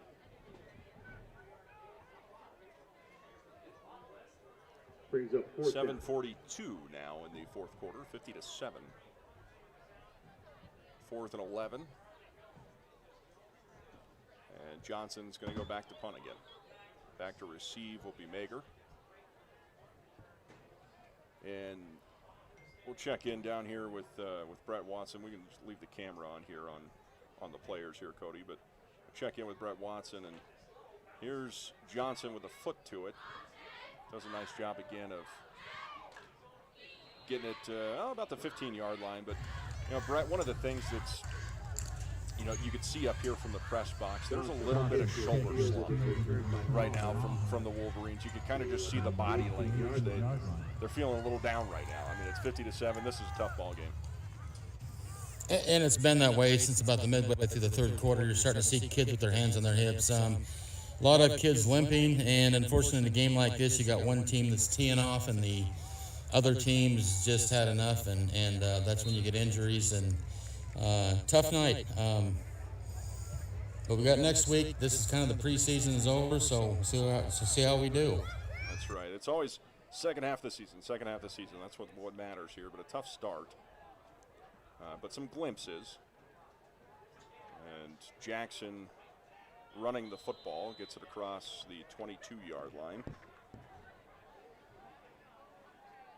Gain of 3 or 4 on the play. Hasnick on the carry off the right side for about 4 yards. 2nd and manageable here for the Jackson Bronx. 43-point contest. Handoff is the D-back Hershock.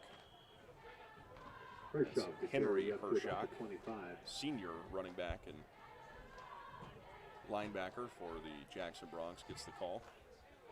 They've got some 2s and 3s in there now, it looks like, Cody. Yeah, they do. Fake the handoff. Nope, they gave it to Hasnick, and Hasnick makes the corner across the 40 to the 50.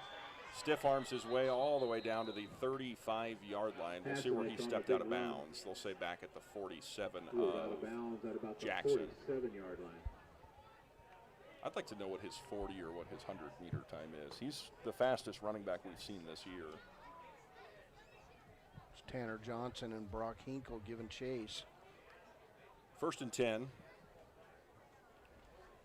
6:09 to play in this one. And under center is Smith. Hands off, left side. Good stop here by the Riverton defense. Ball popped out, but I think they blew forward progression. Ball carried by Hershock. Hershock on the carry. Braden Vincent. Lucas.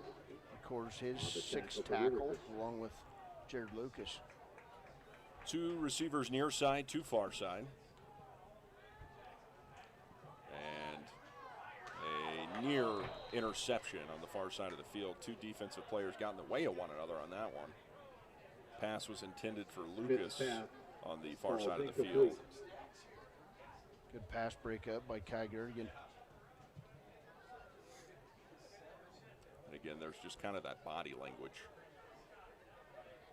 I'm sorry, broken up by Lucas, not intended for Lucas. Smith, handoff right side, and Hasnick Off to the races here across the 30, to the 20, to the 10, 5, to the corner of the end zone. Touchdown, Jackson. And Hasnick into the end zone. that was what? 53-yard I was run going to from say Brody 52. Hasnick. Yeah. Hasnick gets it in, and that will make it a running clock. We still don't know what the rule is. That will make it a running clock. 56-7, 5:26 to play in this one. They're going to line up for the PAT. We'll take a break. Back after this here on KTAK. Overhead door, we're your total window and door store. We have garage doors, front doors, storm doors, screen doors, glass doors, slide doors, shower doors, French doors, wood doors, metal doors, for your business or home. And the finest brands of windows and service you come to know. We have the right door for your loading dock. We sell the best hardware, handles, and locks. Overhead door, we're your total window and door store. Overhead door.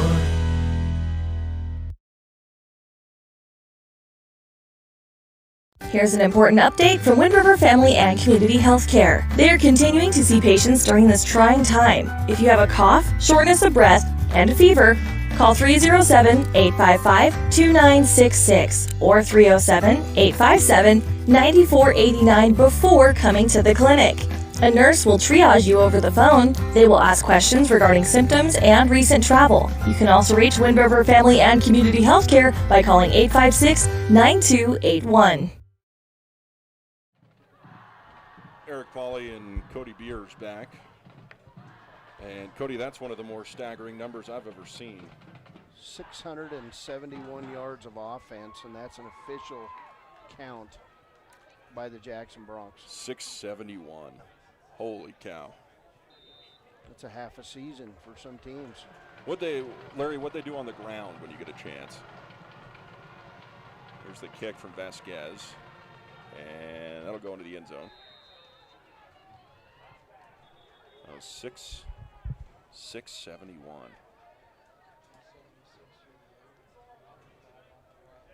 They said they wanted to rush for 400 yards against Riverton. 395 on the ground, 276 through the air. Wow. So they've done it. The Riverton football clock running after we not yet get the ball set here, and then we'll see a running clock. 57-7. There it goes. Riverton still with the ones in the game. Handoff is Hyatt. Guard and tackle left side. Hyatt, nothing there. Maybe a loss on the play. Tackled by Sanchez.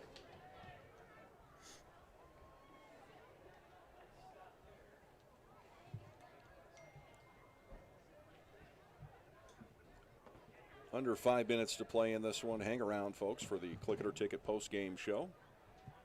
Announce our Papa Murphy's player of the game. Get a free large pizza, courtesy of Rick and the gang there. We appreciate them supporting youth athletics. DeVries rolls out of the pocket, steps up, and goes down after a gain of 2 or 3. And it's about time for the backup QB to go in here, Cody, don't you think? I would think so. I don't want to get him hurt. You got a lot to play for in this season. Actually, it looks like that's the case. He's jogging off.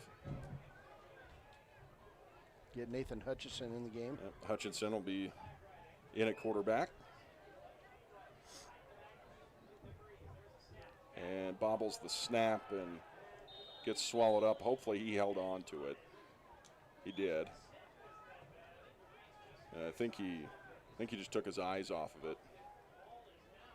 So now it'll be 4th down, and Riverton will have to punt again out of their own end zone.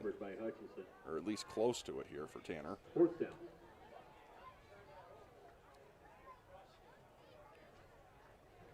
Tanner will be standing at his own 2-yard line.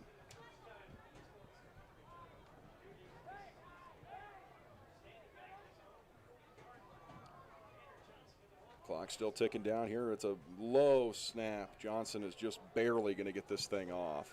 And it's a Peter call here. This is going to hit. And good God, he has just gotten great bounces. Takes it all the way to the 32-yard line. How about that? 48-yard punt. Brett, if you're listening, grab Tanner after the game. Yeah, go ahead and grab Tanner after the game, Brett. I think that's consensus. Yeah, that's what we were looking for. You good with that? Okay, he's good with that. That'll be Jackson football. I just heard from Brett, not too sure Tanner isn't player of the game. Let's have to take a look at his punts in this one, but they've been impressive. He might be over, 200 yards punting or something like that? 1st and 10. Blitz coming, and the 2's in now for Jackson. Hershock still on his feet. Gain of about 4 on 1st down. 2:16. Play in the 4th quarter, 57-7.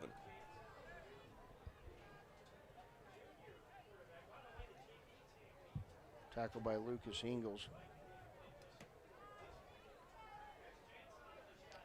In this game, take a look at Tanner's punting real quick here.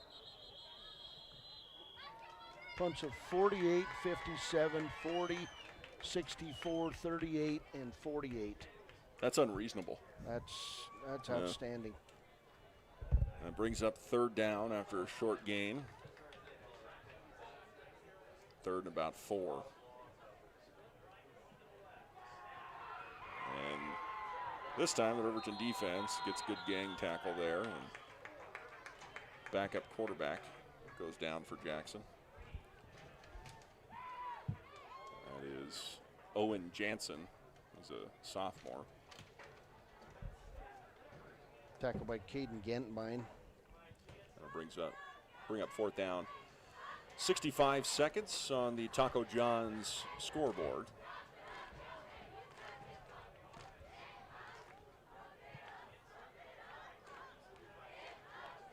And snap is a bad one. It's bobbled and then picked up. And weaving their way through some traffic, but it'll be Riverton football after the busted play.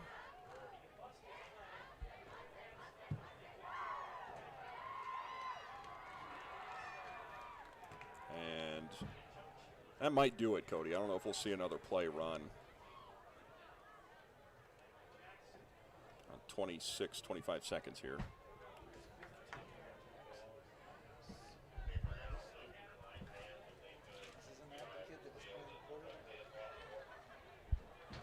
You need. No, I was telling him.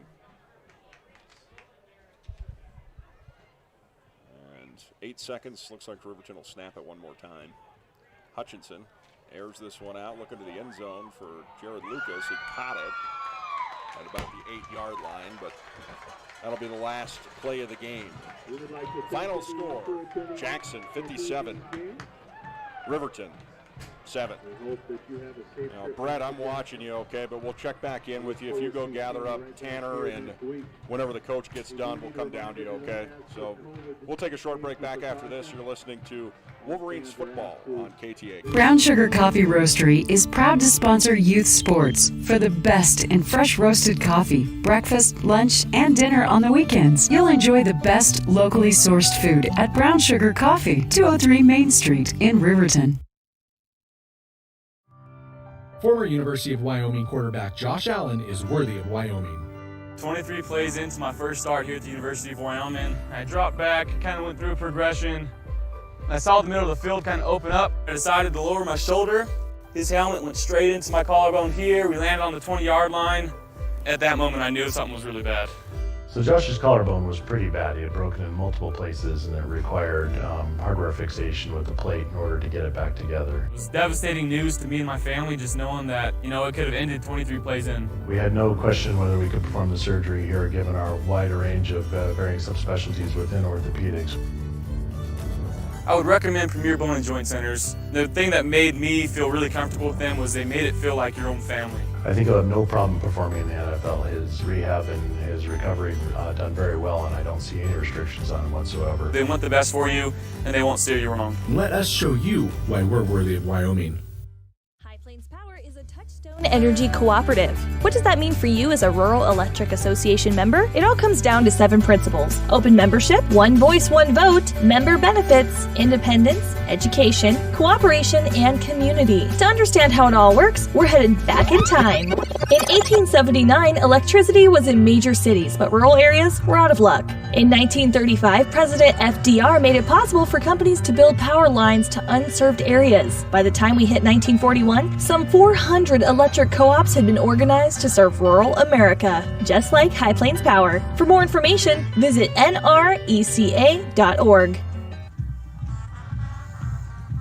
Riverton's Hampton Inn & Suites is proud to sponsor our youth athletics in Fremont County. Fremont County school athletics provide our youth timeless experiences and lessons that could lead to success for life. Setting goals, teamwork, and hard work make young athletes into good citizens.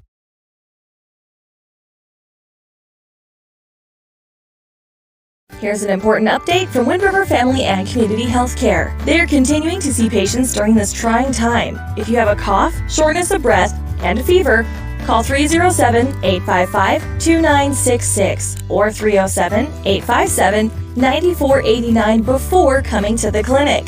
A nurse will triage you over the phone. They will ask questions regarding symptoms and recent travel. You can also reach Wind River Family and Community Healthcare by calling 856-9281. Eric Pauly and Cody Beers back at Wolverines Field at a tough loss for the Riverton Wolverines. This is the Click It or Ticket post-game show.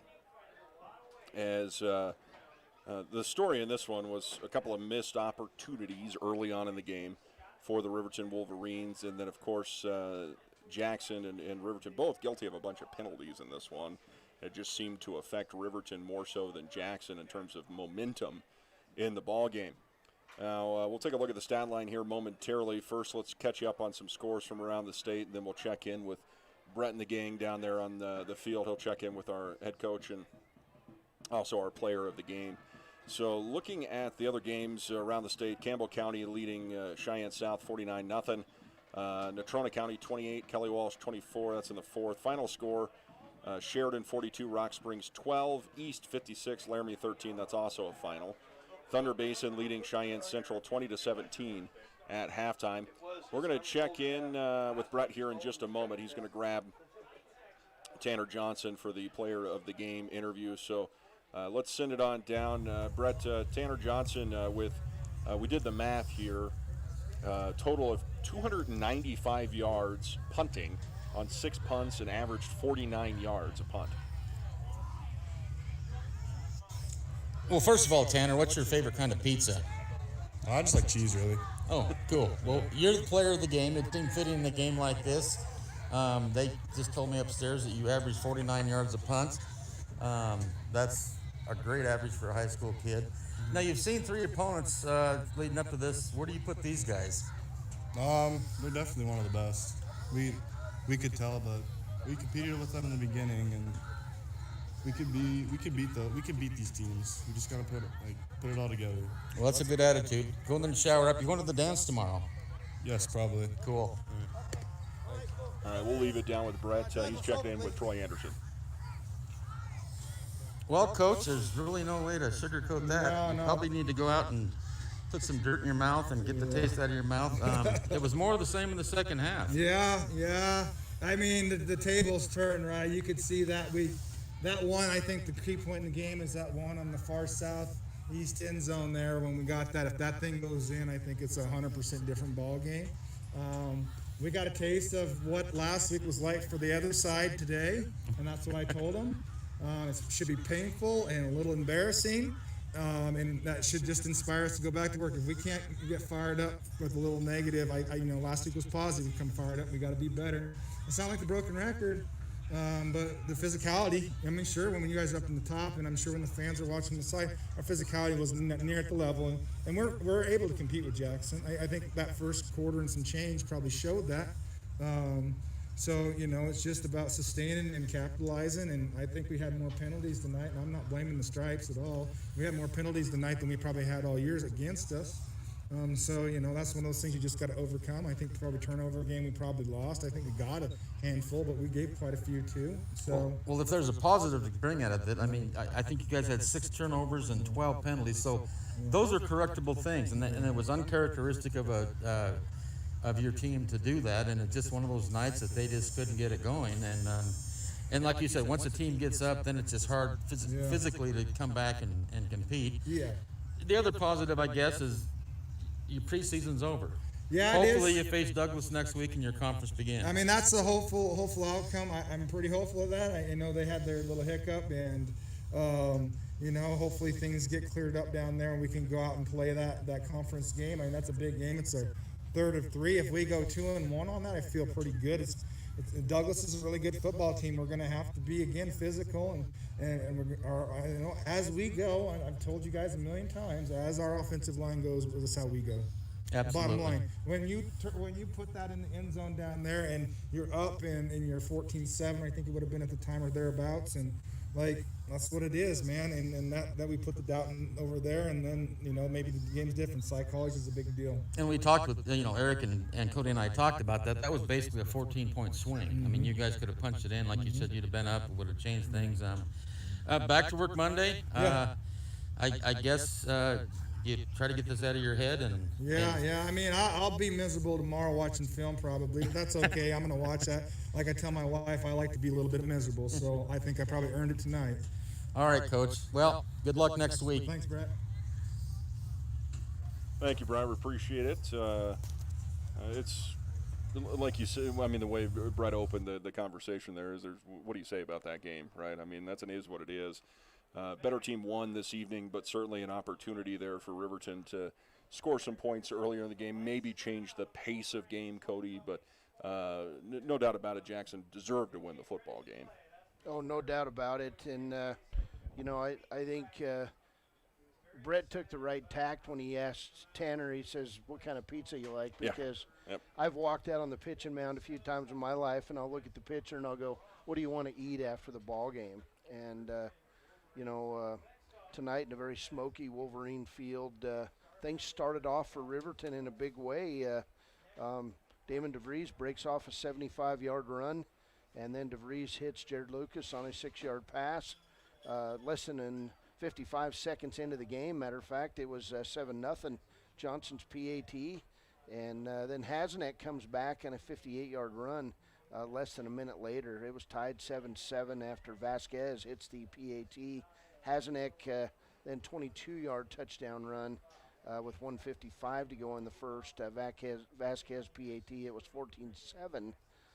Then an 84-yard touchdown pass from the quarterback to Sam Scott. Vasquez PAT, it was 21-7. 7:54 to go in the first half. Hazenek then, after a Riverton turnover, Riverton had 6 turnovers on the night, 1-yard touchdown run for Hazenek. Vasquez with the PAT at 7:14. It was 28-7 at the half, and then it was all Jackson in the second half. A 3-yard Scott touchdown catch from Smith off a turnover, 35-7. A 3-yard touchdown run by Hazenek at 3:03 of the third. Smith hit Scott in a 2-point conversion, which was more of a fire play as it was a high snap. But then Smith hits Meager on a 5-yard pass with 1:02 to go, 50-7 after the Vasquez PAT. And then Hazenek finishes up in the fourth quarter, 5:26 to play, and a 53-yard run. We do have totals we on can take Hazenek. a break here if you want. He rushed 35 times for 350 yards in the game. Outstanding performance and great blocking by that offensive line.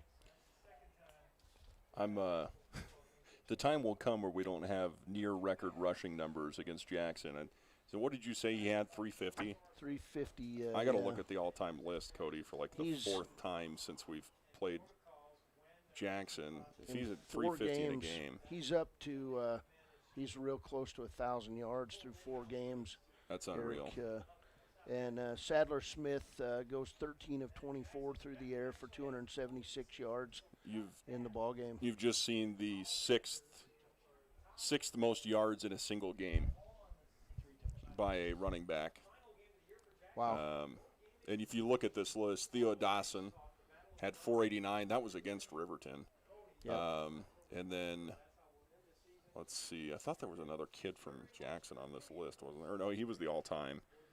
So we've just witnessed the 6th all-time greatest rushing performance in a ball game with 350. Is that what it was even? Exactly, 350 yards. So that puts him just in front of Bo Clayson of Burns in 2018 and squarely behind Colton Williams of Bighorn in 2016.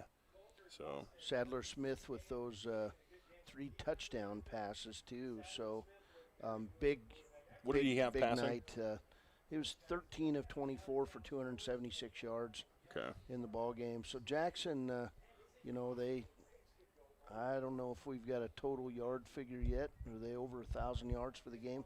It's got to be close. But let's look at some defensive stats first for Jackson.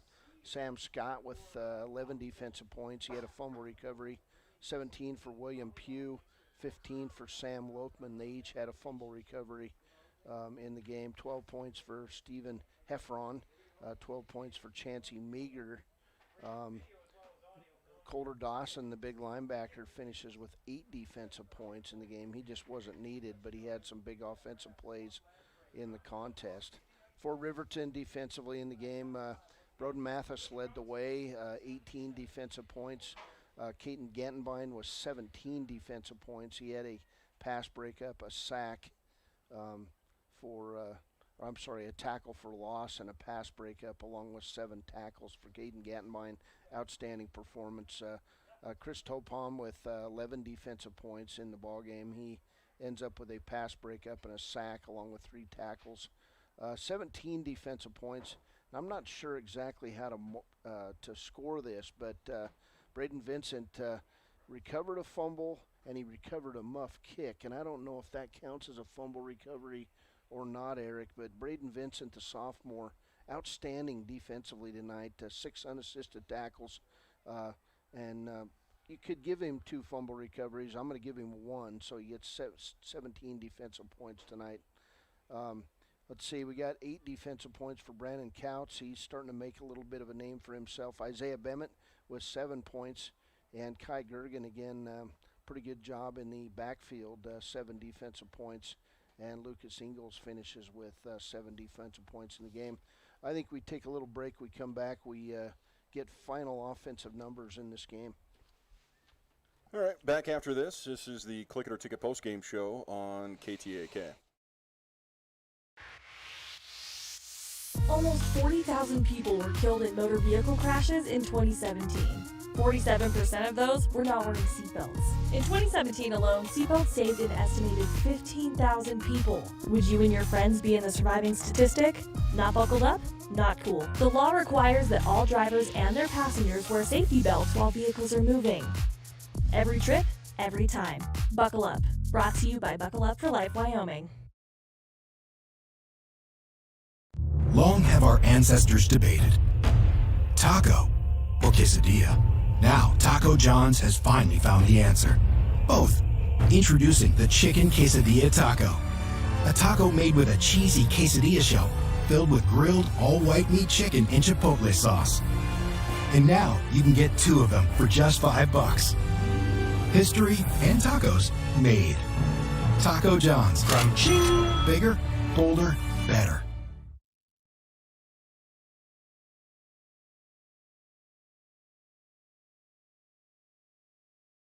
When repairs are complete after a collision, you expect your car, SUV, or truck to look like new. That's the service you'll receive at Stork Auto Body in Riverton. Professionalism and meticulous attention to detail. You can depend on Stork Auto Body, 841 Miniweb Avenue, Riverton. Papa Murphy's is proud to sponsor this week's Player of the Game. For a limited time, enjoy a Papa Murphy's barbecue chicken pizza made with KC Masterpiece barbecue sauce. After the game or anytime, you can't beat the fresh ingredients and authentic flavor of a Papa Murphy's Take and Bake pizza. And you know it's baked right every time because you baked it yourself. Papa Murphy's on North Federal in Riverton. Drop in or order online at papamurphys.com. Go Wolverines! When repairs are complete,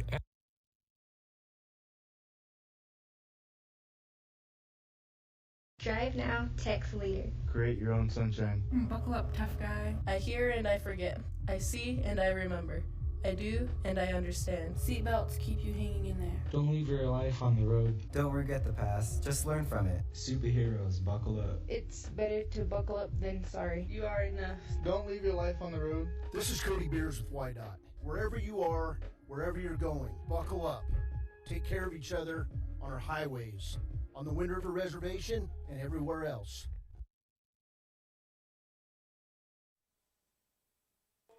Welcome back to Wolverines football. Eric Pauley, Cody Beers back with you here in the press box as our final score in this one, 57-7.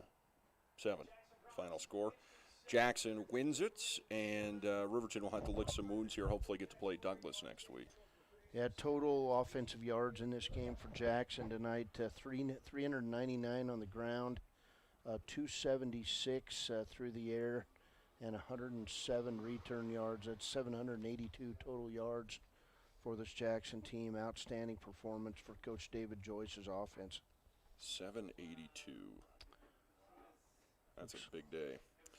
Looks like Damon DeVries rushes for 124 yards for Riverton on 21 carries. Trayton Hyatt, 12 carries for 24 yards.